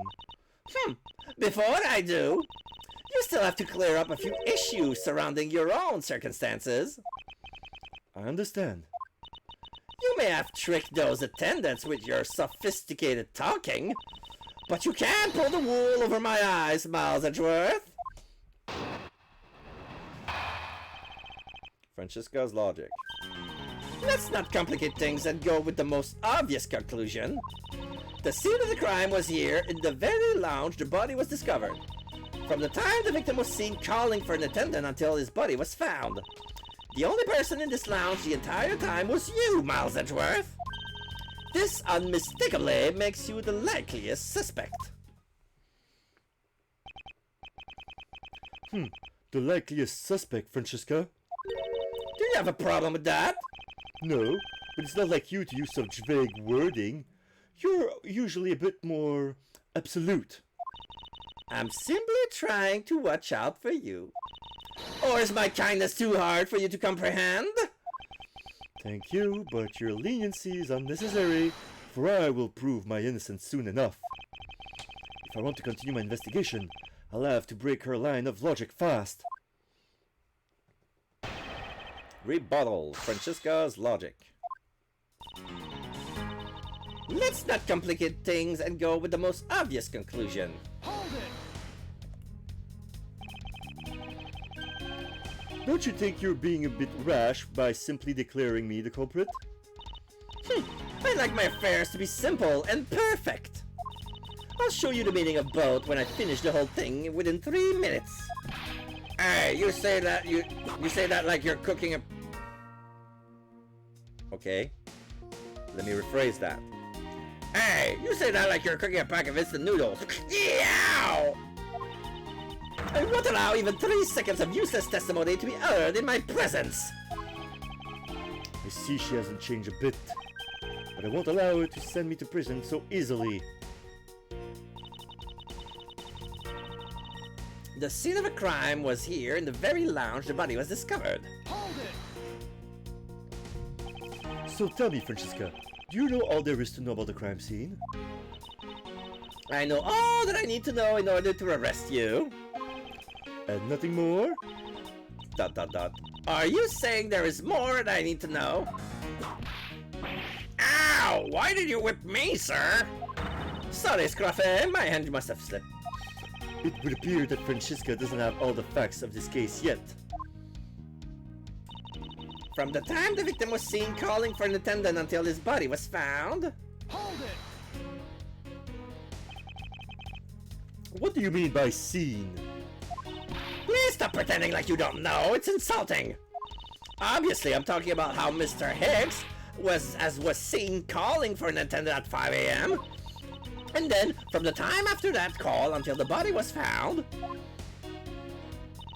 the only person in this lounge the entire time was you, Miles Edgeworth. Hold it! Well, it's true that I was in the lounge the whole time. That fact alone does not make me the criminal. Objection! Ha! We'll see about that at the conclusion of this investigation. However, there is one thing that even you must admit at this time. This unmistakably makes you the likeliest suspect. Okay, let me, I don't think the... Okay, the scene of the crime was here. From the time the victim was seen calling for an attendant until his body was found.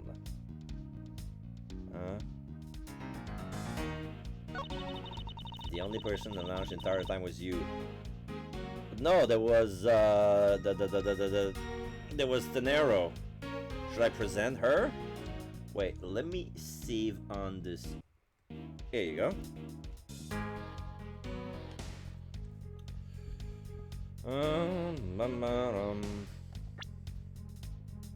How do I present that? The only person in this lounge.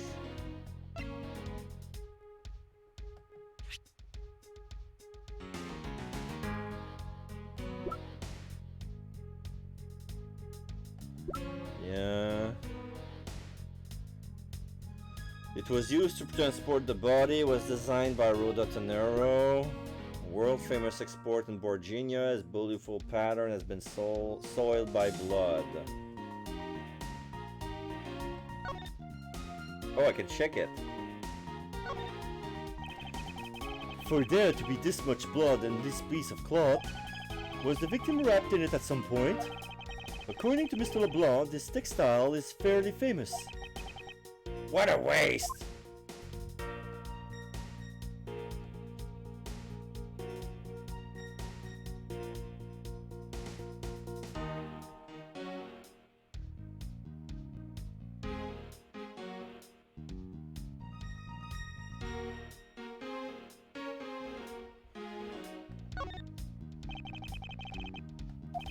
Okay, so I can only check the blood. Can I check something else?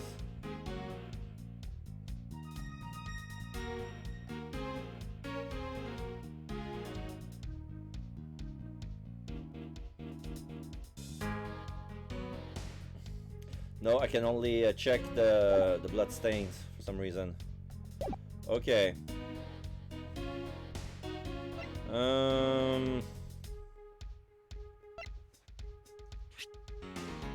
This was taken out of his display case after the in-flight shot of the... Yeah! Would it work? Objection! It would seem that your logic is not as perfect as you think it is. And what is that supposed to mean?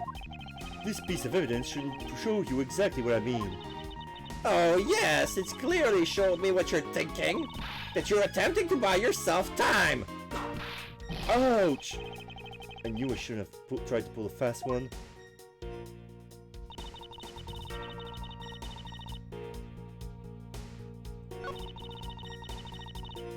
This unmistakably makes you the likeliest suspect. Alright, I'll press this.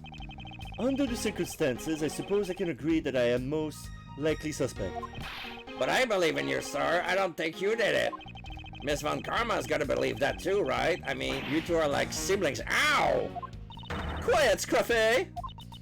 Even if we're related by blood, that's no guarantee that he's not a criminal. Francesca, I demand to see some proof that you are not the guilty party. The likeliest suspect, huh? What a roundabout euphemism. But it would appear that she doesn't yet know about the new evidence that we acquire and where we acquired it.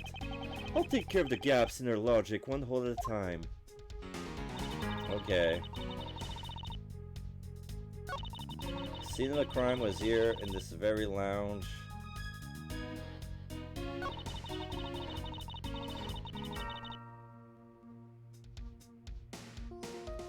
From the time the victim was seen calling for an attendant until the body was found. Wait, what did you said? I want to read again because I was reading. Maybe I wasn't understanding what I was reading about.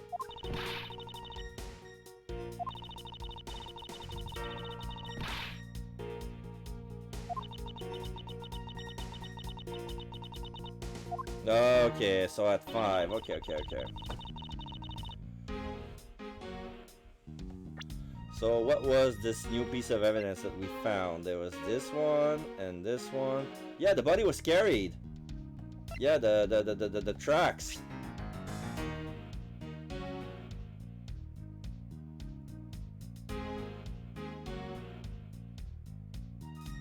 No, this doesn't prove.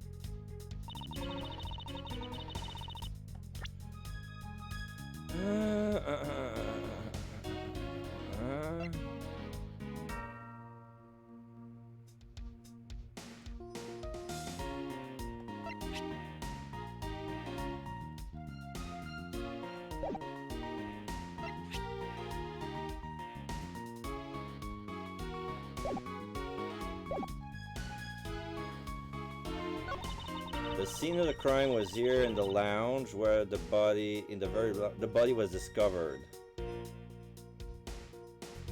Okay, well, I'm gonna try to present the suitcase since the body was carried.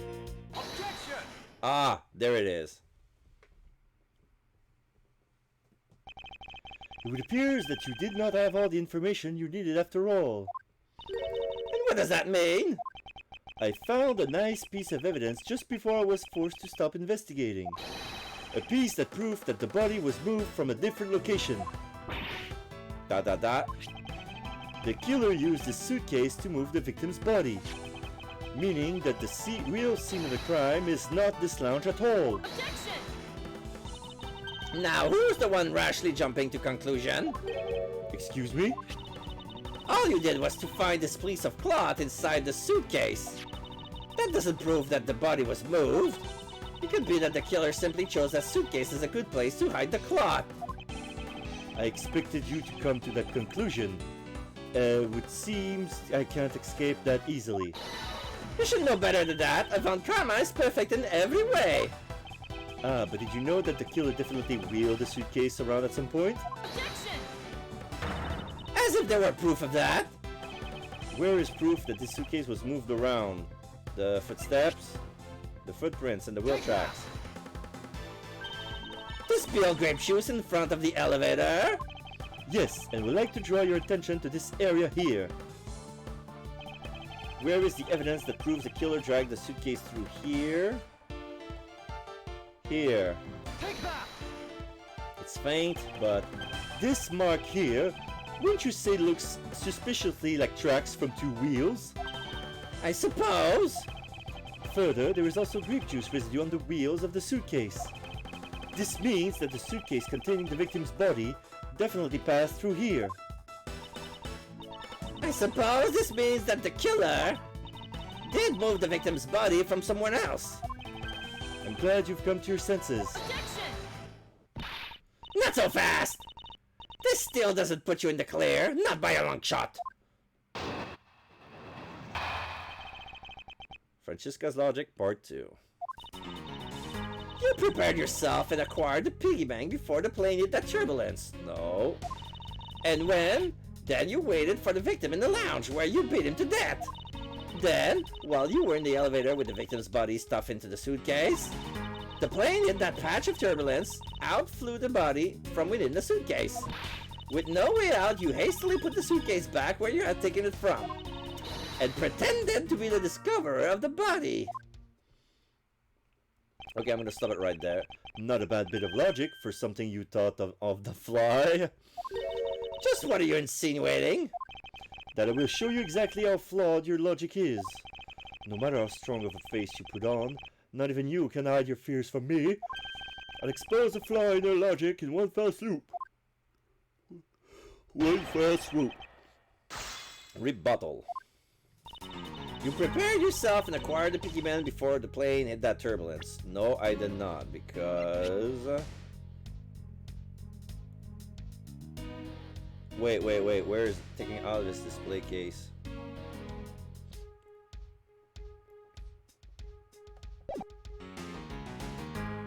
Wait, I can check it? Oh.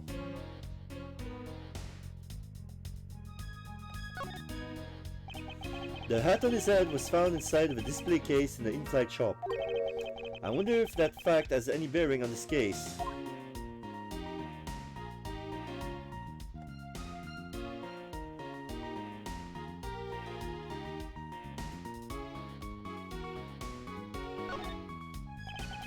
There is some blood on one of the corners. Could this piggy bank be the murder weapon?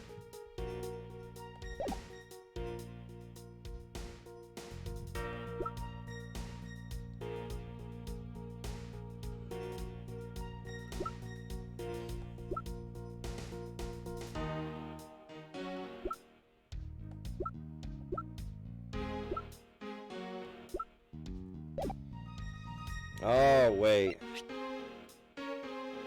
Okay, I'm gonna try it. I know I'm not gonna beat a speed record with this one because I stalled for time looking at shit, but I'm wonder if Objection! yeah. The fact that you took this piece of evidence into account in your testimony is to be commended. Your legal prowess is certainly something to be feared. Evidence and logic. Essential tools that those who would stand in a courtroom must learn to master. But what if there was a fake piece of evidence thrown into the mix? A fake? This, Mr. iFly Piggy Bank, is not just a fake. It is not the real murder weapon. What? The timing of when the bank was taken from the shop is important, and it was taken after the turbulence has occurred. But then what about the blood on the bank? What do you make of that? I assume it was added after the murder when the killer fabricated this weapon. Looking at this way, the killer basically did three things after the turbulence.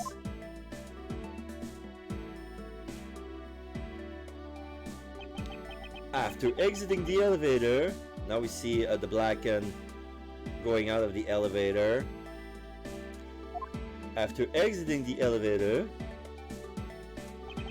the killer brought the suitcase to the shop and left it there.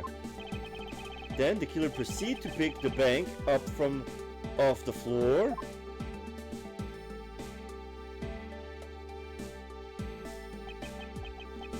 And took it to fabricate a fake murder weapon by hitting the victim on the head. Boink.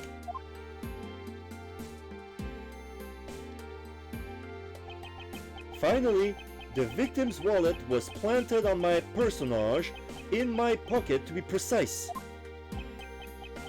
Everything was done so that I would be framed for the murder of Mr. Abby Hicks. You there! Yes, ma'am. Other than this piggy bank, was anything else resembling a murder weapon found? We didn't find anything in this lounge or in the shop that could be used as one, ma'am. Most of the items that could have been used were broken during the turbulence. And the remaining items all tested negative for any traces of blood. I see. Well, Miles Edgeworth, it appears your stall tactics are at an end. But it's possible. Why, but it's possible. It's just hidden somewhere, sir. Egg! If the criminal had wanted to hide the weapon in a safer place, I would think the weapon would have been hidden in the same place as the bloody clot. Exactly what I was thinking. Because the cloth was hidden inside that suitcase, it signals to me that the killer had not prepared a more secure place to hide the evidence. Which means that the real murder weapon is either still on the murderer's personage, or it is still at the real crime scene. Objection! There is one more possibility. And that would be... That the piggy bank is in fact the real weapon. But didn't we just... Hold it! Let me finish! The killer took the bank out of the display case before the turbulence by opening the lock on the display case door. And it was at that time that the glass pane in the door was broken. I would say that's perfectly reasonable line of reasoning, wouldn't you? Let's see, so that means that the killer had the key to the display case. Francesca, the person you're talking about... Not so fast, I'm not finished! The person I'm talking about also committed another sin. She tricked the captain and granted you permission to conduct your investigation. Yes, it is the sin of lying. Exclamation mark. Speaking of which, I recall that you also wish to speak with her. Yes. Very well, permission granted, but only if I can sit in on your interrogation. Do we understand each other? I have no intention of interrogating her, but you are welcome to accompany me if you so wish. Miss De Niro is in the flight attendant's room. Let's move. Alright, let's go there. March 12th, 2:33 p.m. Flight I-390, first floor. Flight attendant's room. Now we see the officer standing next to the door. We see Gumshoe, Edgeworth, and Von Karma. And Tenero is standing in front of an open locker. So you're the one that poked around inside this plane without the captain's permission? Tenero ... Deviating from the flight attendant's manual is very unbecoming, you know. What were you hoping to accomplish by doing that? Mr. Nero, Ah, Mr. Edgeworth, you're here too? can you please help us and shed some light on why you did what you did? Alright. Oh, I just realized. There's another suitcase right there. It's one of those suitcases designed by Mr. Nero. You can tell it's hardly ever been used by the lack of even a single scratch on it. Let's check the locker. So these are the attendants' lockers, huh? Oh! Let's hurry up and examine them, sir. Why must men always be so rude? Besides, who exactly gave you permission to search through the attendants' lockers? Wait, detective! It would be uncouth of us to look in a woman's locker without her permission. Yeah, I guess so. Plus, I feel this murderous draft, and I can sense a whip not far behind. Alright, so let's talk to her. Captain's permission. Why did you lie about receiving the captain's permission like that? Because I didn't think I would be able to get his permission. What do you mean? The captain, he only has ears for Cammy. I spoke with the captain a little earlier myself.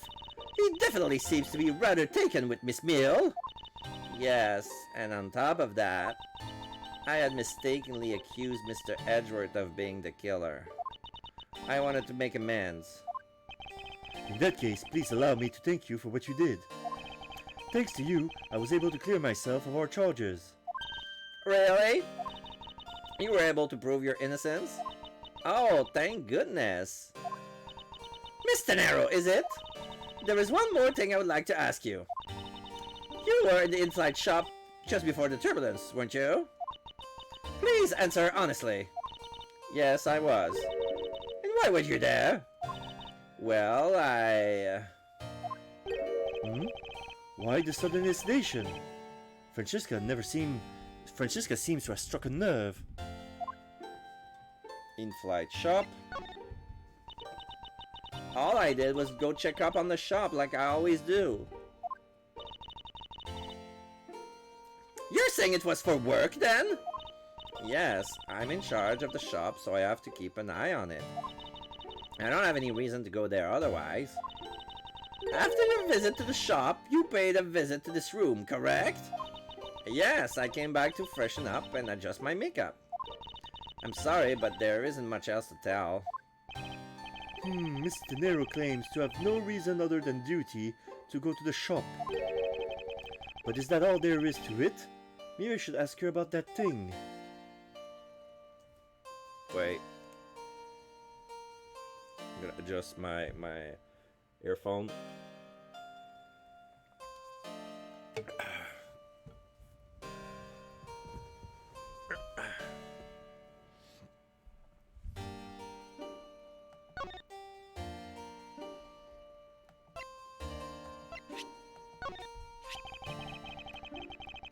If you could please take a look at this for me, Mr. Nero. Oh, that suitcase. Yes, about this suitcase. You are the one who designed it, correct? And I think I figured out something else about it. This suitcase is the reason you went to the shop, isn't it? There's nothing you won't find out eventually, is there? Won't you please tell me more about this suitcase? Yes, well, I was interested in seeing how the suitcase I had designed were selling. I know that as a service professional, I'm not supposed to care.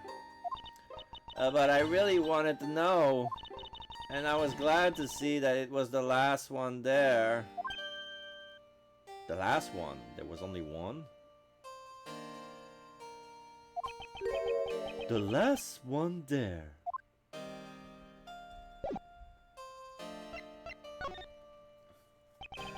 So you're saying, Mr. Nero, that the suitcase in question was the last one? Yes, they're just so popular, they're practically flying off the shelves. That's not exactly the impression I got.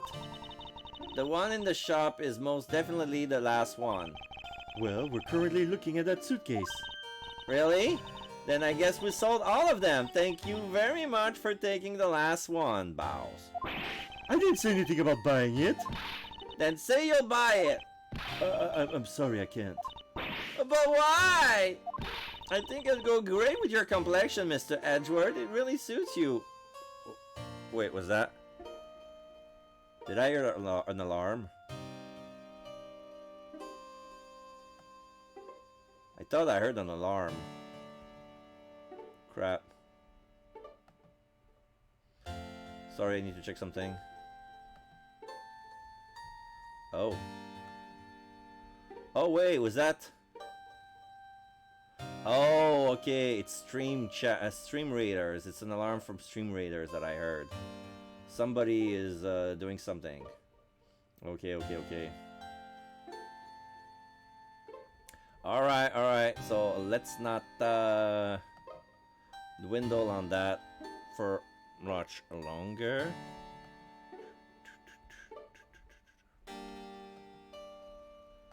Alright, so I guarantee it personally as a service professional. Well, that is... How should I put this? It's hideous. What? Oh. Maybe that was a bit too direct. Moving on, my issue with the suitcases isn't the design, it's the number of them remaining. Remaining? There were 2 suitcases in the in-flight shop when I investigated it. But that's impossible. I'm sure there was only one. Looks like her story has generated quite the contradiction. When I left the shop, I'm positive there was only one suitcase left. Something is amiss here. What could be the meaning of this inconsistency?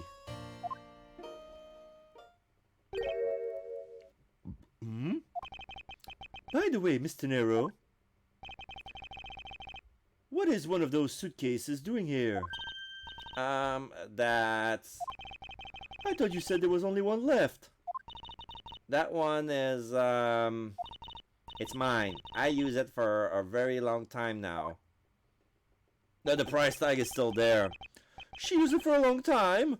I think not. Mr. Nero, I appreciate it if you wouldn't lie to me. Excuse me? I don't believe for even 1 second that you've used this for a very long time, air quote.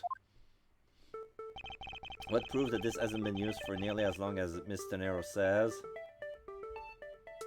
Take that! Tell me, Mr. Nero, is it also your habit to keep the price tag pristine on your suitcase?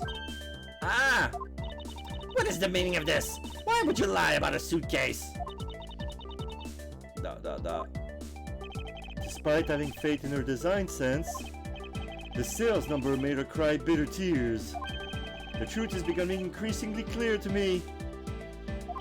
Mr. Nero, I think I understand. I know what you are trying to hide.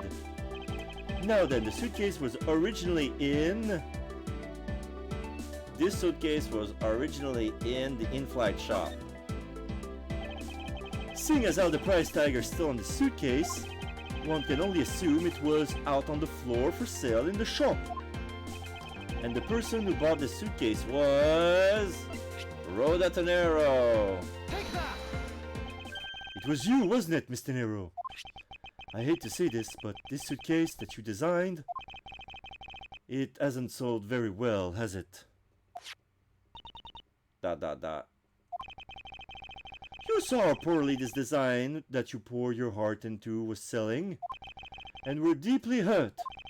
That's why you wanted to make it look like it was selling by buying it yourself. Isn't that right? Then the reason you went on to the shop and came back here was... I'm sorry! All I really have is my job. I was overjoyed when my design was chosen. I thought that maybe I had finally accomplished something.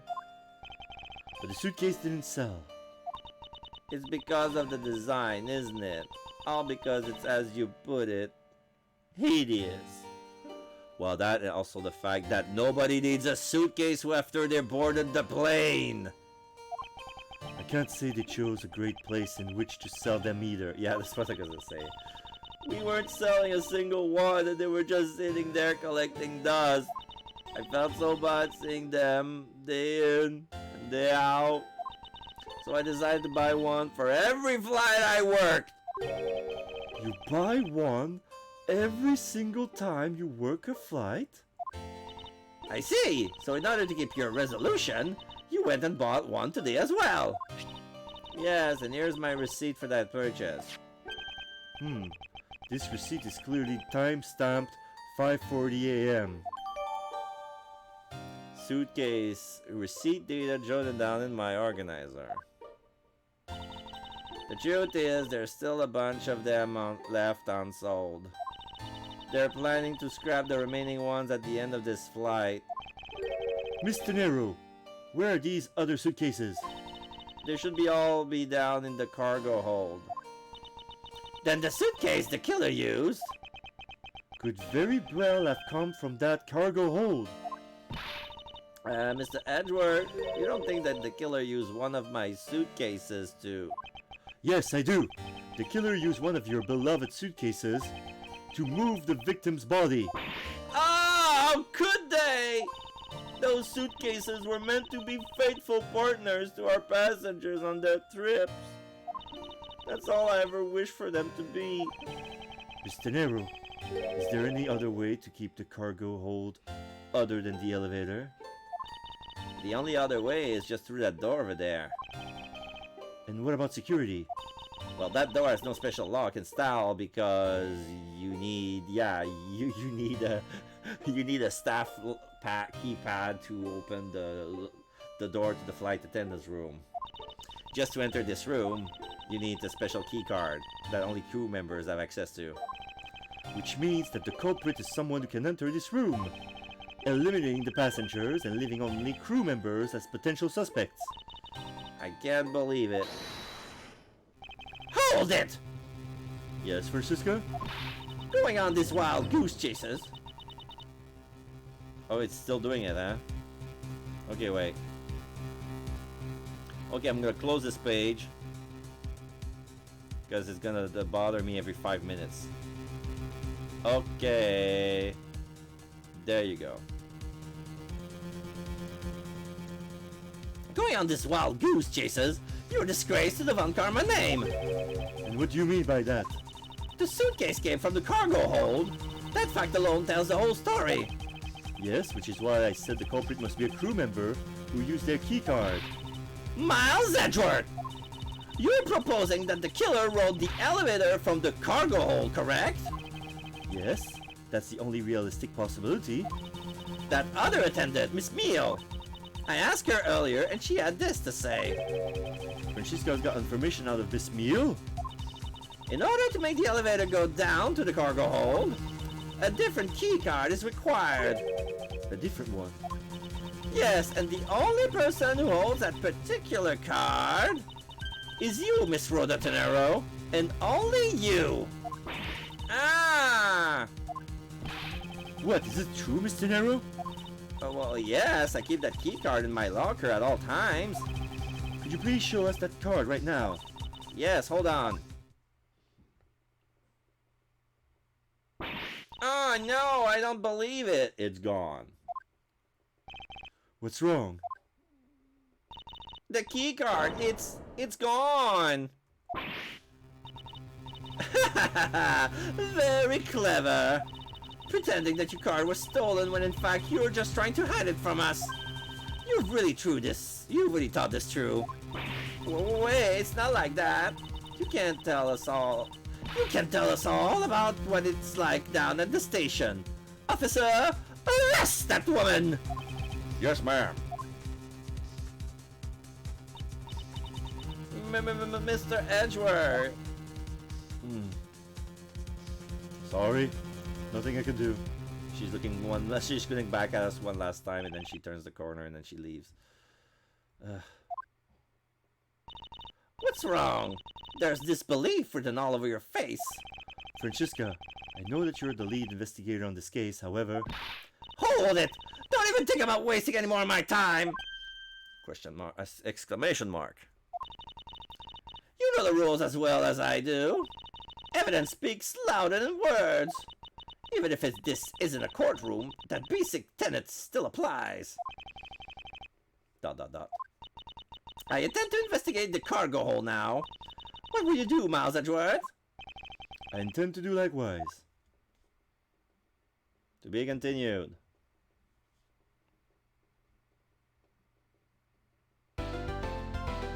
Do you want to save? Yes, I want to save.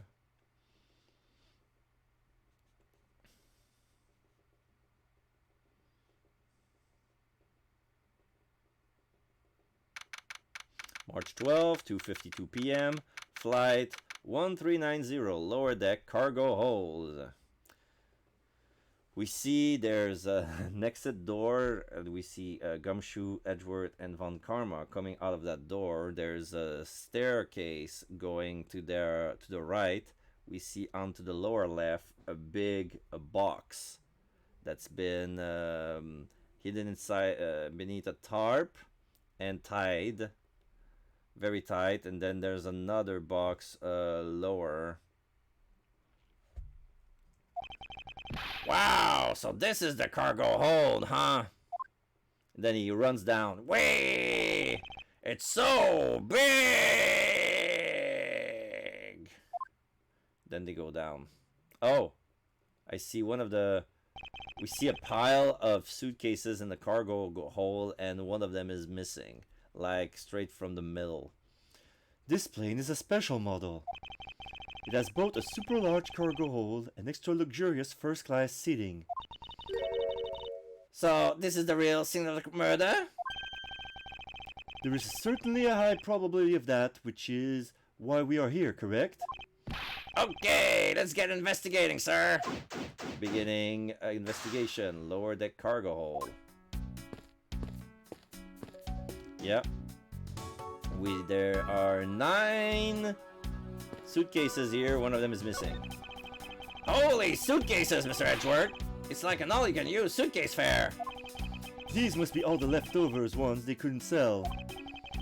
The ones the company is planning to dispose of after the flight is over. This paint job is really cool, don't you think? It practically screams artsy. Oh, why not purchase one then? I'm sure it will bring you much happiness. You think so? Then maybe I will. Let's see here. $1,200? I think I'll pass. The Misty never wonders why they don't sell. You need 2 jobs just to buy one. It definitely looks like one's missing. What is this brittle substance I'm stepping on? It's a bunch of glass fragments? Glass shard? What are these glass shards from? In the logic box. Wait. What's this?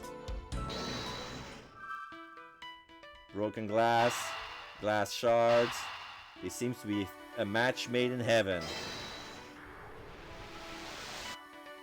And it is.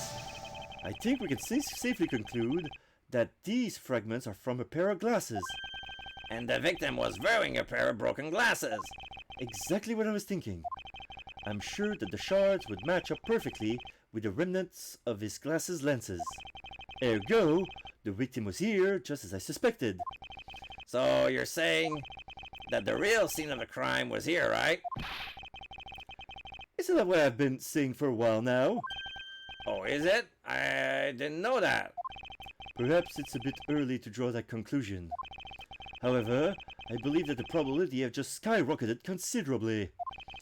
All that's left is to find the murder weapon. There you go. No more logic.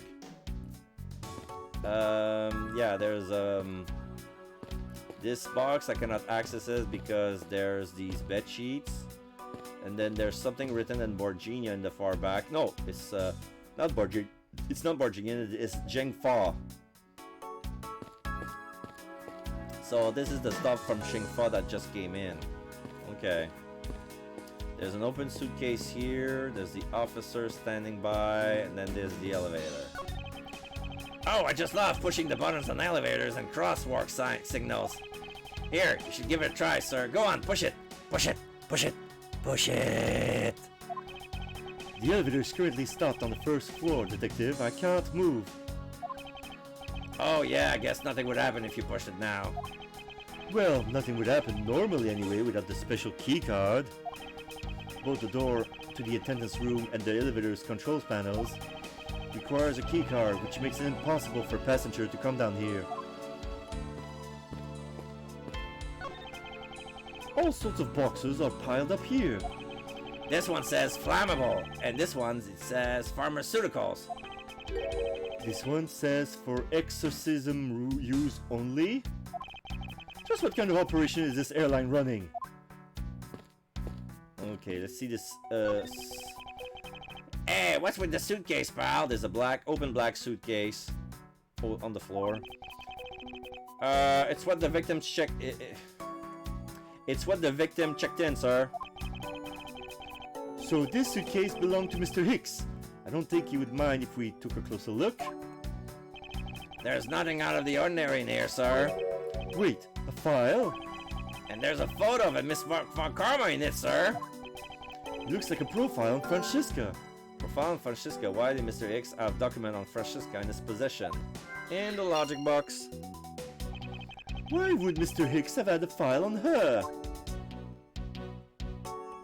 Okay, let's talk to Von Karma. You arrived at the scene of the crime before Detective Gumshoe, correct? And you then immediately began to direct the investigation.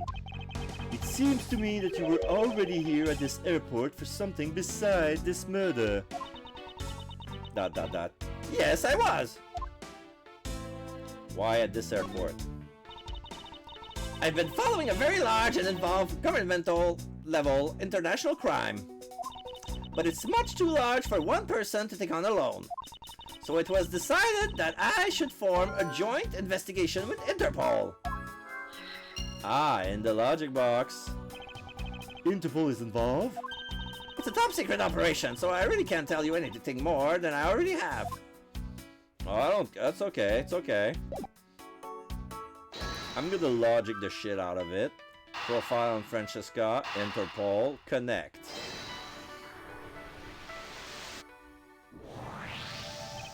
Now, why would Mr. Hicks have document profiling Francesca? Oh, I know. I bet he's a big fan of Miss Von Karma, sir. Francesca said that she had come to this airport as part of an Interpol investigation. Oh, maybe Mr. Hicks has heard she was coming here and he followed her? Detective, I think it's more likely that Mr. Hicks was in actuality Interpol agent Hicks. I think Francesca has some explaining to do. Truth behind Hicks? You came to this airport to rendezvous with the victim, didn't you? Nonsense! What are you talking about? We found a profile detailing information about you in the victim's luggage.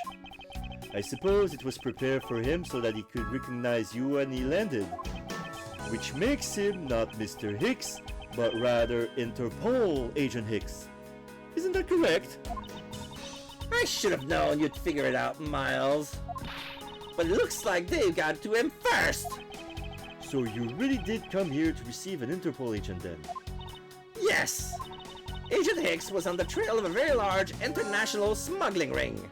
Smuggling agent ring, okay, in the logic box.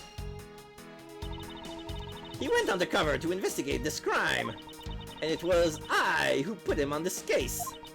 I was supposed to receive a call from him on his cell phone once he had landed. I never expected to receive a call about his murder instead. I think we now have pretty definitive evidence that Agent Hicks came down here through the cargo hold. But what was he doing down here, sir? There's nothing but luggage. Oh, I get it. Maybe he forgot something in his suitcase and came down to get it. Ow! Agent Hicks came here for a work-related reason. Oh, of that I'm sure. I'm sure he was here to investigate the smuggling operation he was observing. Francesca, do you know exactly how he intended to pursue his investigation? No, unfortunately, I was going to find out from him after he landed. I see. But this raises another question. A normal passenger can't access the cargo hold on their own. Agent Hicks must have identified himself to a member of the crew and entered the cargo hold with that person who let him in. Yes, and then he was murdered here. These glass fragments and these broken glasses are a testament to that. And then the killer put Agent Hicks into one of the spare suitcases and took the elevator up. They entered the elevator, but while they were riding it up, the plane hit that patch of turbulence. And then Agent Hicks popped up of the suitcase. Because of the intense shaking, the suitcase popped open and Agent Hicks' body flew out. At the same time, his wallet fell out of his pocket, spilling its contents everywhere. Which explained why there was money scattered all over the elevator floor. Investigation complete. Okay, I got a little bit of life. I think it's pretty easy to say who the culprit is at this stage. What, really, sir? I know what you're thinking, Miles Edgeworth. But the killer can be none other than Miss Rhoda Tenero. Definitive evidence. If it was a crew member, any one of them could have shown Agent X to the cargo hold. But the point to keep in mind is the key card that allows the elevator to come down here. The only person with such high-level access is Miss Rhoda Tenero. I'd say that a pretty decisive piece of information, wouldn't you? I know what you're trying to say, but I'm not certain it's as simple as that. The rebuttal? If it was a crew member, any one of them could have shown Agent Hicks to the cargo hold. Hold it! That might be true, but then it could be anyone, including Miss Meal or even the captain. Don't be a fool! A plane without a pilot in the cockpit is like a horse without a rider, a crop in hand, much like Scruffy over there. Here! Ow! I can't disagree with her on that. Detective Gumshoe does always need a guiding hand. Very well. Then what about the other flight attendant, Miss Meal? Ha! I thought you might ask about her. The point to keep in mind is the key card that allows the elevator to come down here. Hold it. But it's highly likely that the key card was stolen from Mr. Nero. Objection! It's highly likely? Is that possibility the best you can come up with, Miles Edgeworth? And you call yourself a disciple of my father? Yes, well, while I don't have any evidence, Be quiet! You're a disgrace! There's more evidence pointing to Miss Rhoda Tenero, you know. It's not just the key card that gives it away. Are you talking about the murder weapon? The Mr. I Fly piggy bank? Yes! She's also the only person with a key to open that display case. ... Further, there is a matter of the key of the display case that held the murderous bank. Hold it. But that is a fake! Stop right there, Miles Edgeworth! You don't have any proof that this is just a red herring. If you must keep on insisting that it's a fake, then what is the real murder weapon and where did it go? Speechless, I see. That's not a surprise. After all, you know that we've searched the entire cargo and came up empty-handed. There must be a way. There must be something that can help me rule out the piggy bank as the murder weapon. What should be examined further to help us ascertain the authenticity of the weapon? The body. If we run autopsy, we maybe no, but we cannot look at the body right now.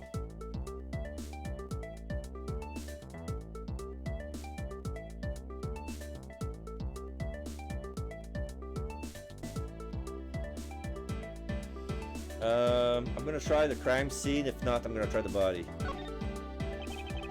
I think we should examine the crime scene in more detail. We might turn up the murder weapon if we search all of the cargo and luggage. Did you think I hadn't thought of that? Even now we're searching through them. But we haven't found anything that even closely resembles a murder weapon. Alright then.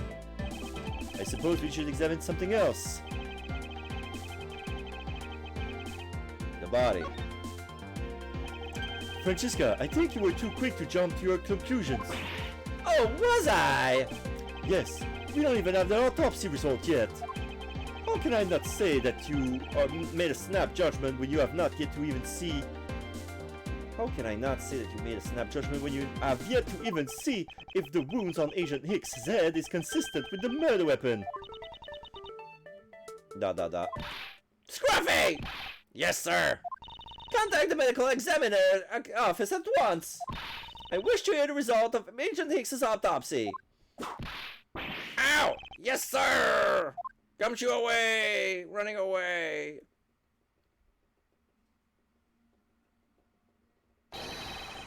Oh, we got a big problem, Mr. Edgeworth, sir.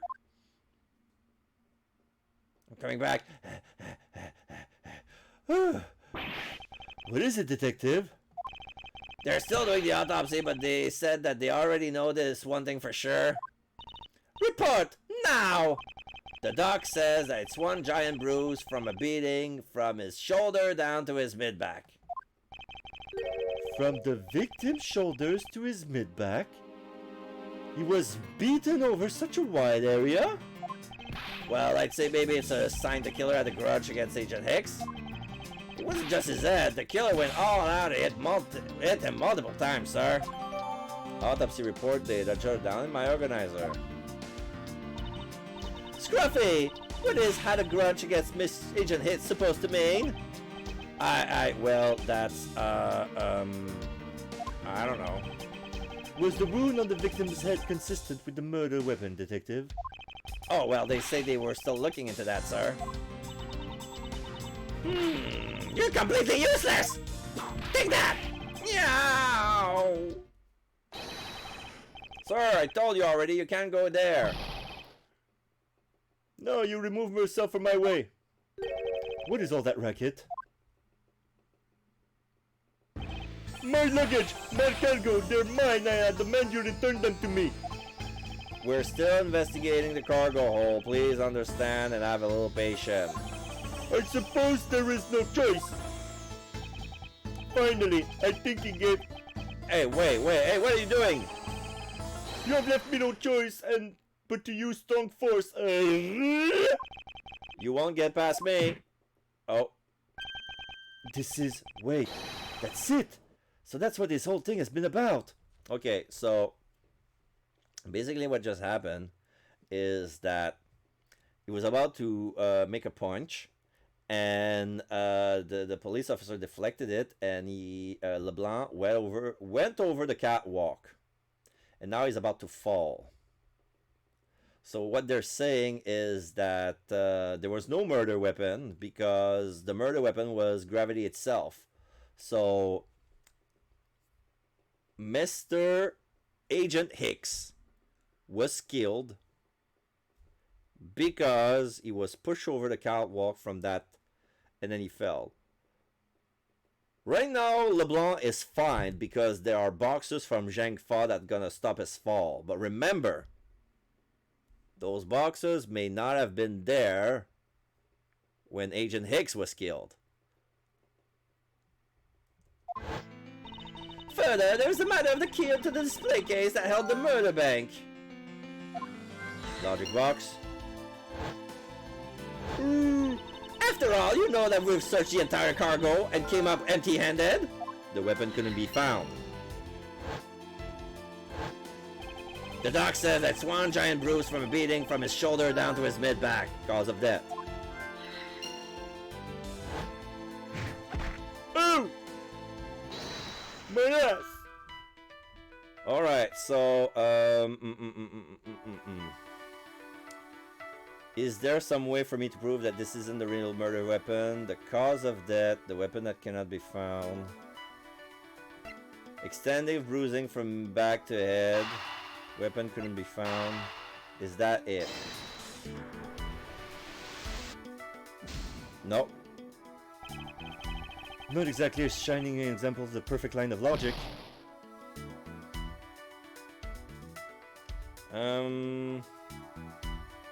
Smuggling?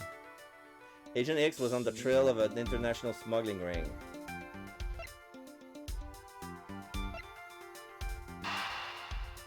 Okay, we can rule out that the piggy bank cannot do those bruises. So we're gonna rule them out now. Okay, yes. Allegedly, the killer struck the victim many times over, which is why there is extensive bruising over such a wide area. But is that really the correct conclusion to draw from the evidence? The bruises from his shoulder to the middle of his back is one continuous mark, which is more suggestive of a single blow to the back. If that's the case, then the piggyback is much too small to have caused that. Therefore, the murder weapon must be something far bigger. A sizable weapon. The unusually large area of bruising suggests that a very large weapon was used. In the logic box. Sizable weapon, but the weapon couldn't be found.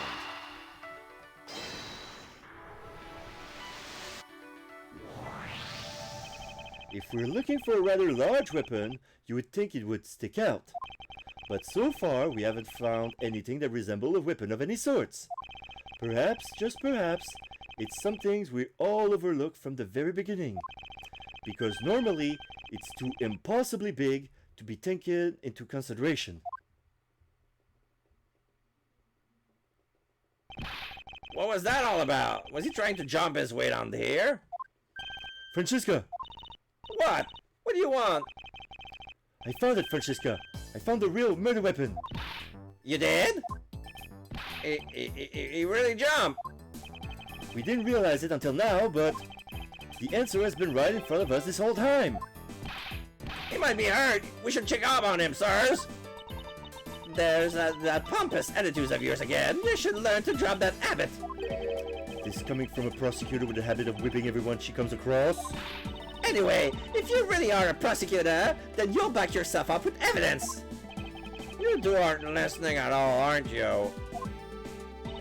Come on then, show me this real murder weapon you speak of.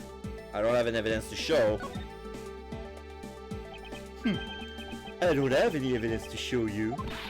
Foolish reasoning from a foolish fool from a foolishly foolish fool meant to fool me. What do you mean by I don't have any evidence to show? Perhaps I should phrase it as that which caused Agent Hicks's death is incorporeal.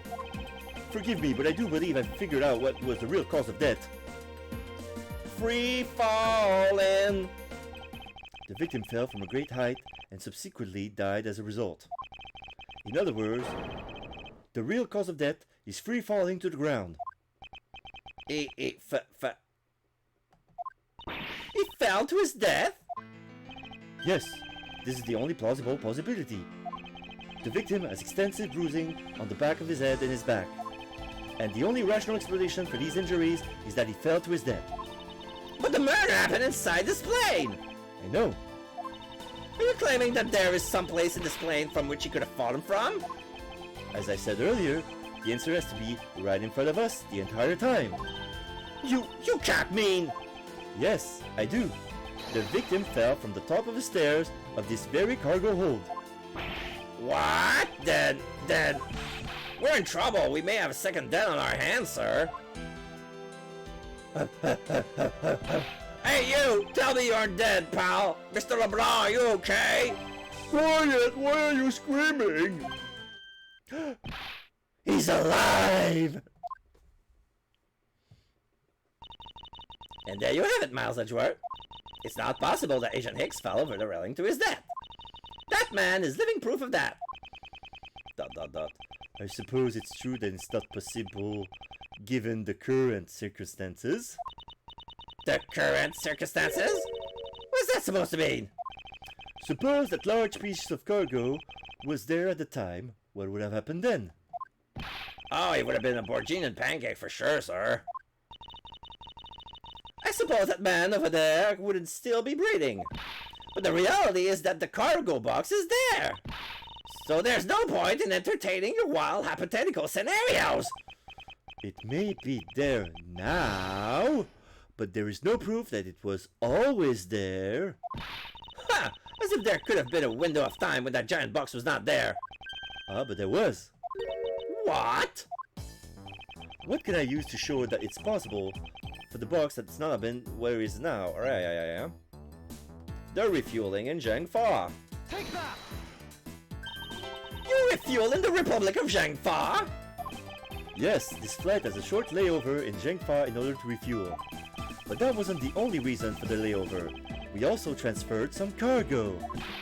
What if the box in question was only transferred onto the plane at that time? To further prove my point, let's take a look at what's next to the box in question.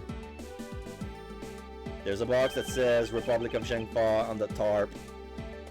Ah, it's labeled Zhengfa Express. Correct, meaning it was loaded onto the plane in Zhengfa. Cargo from Zhengfa data jotted down in my organizer.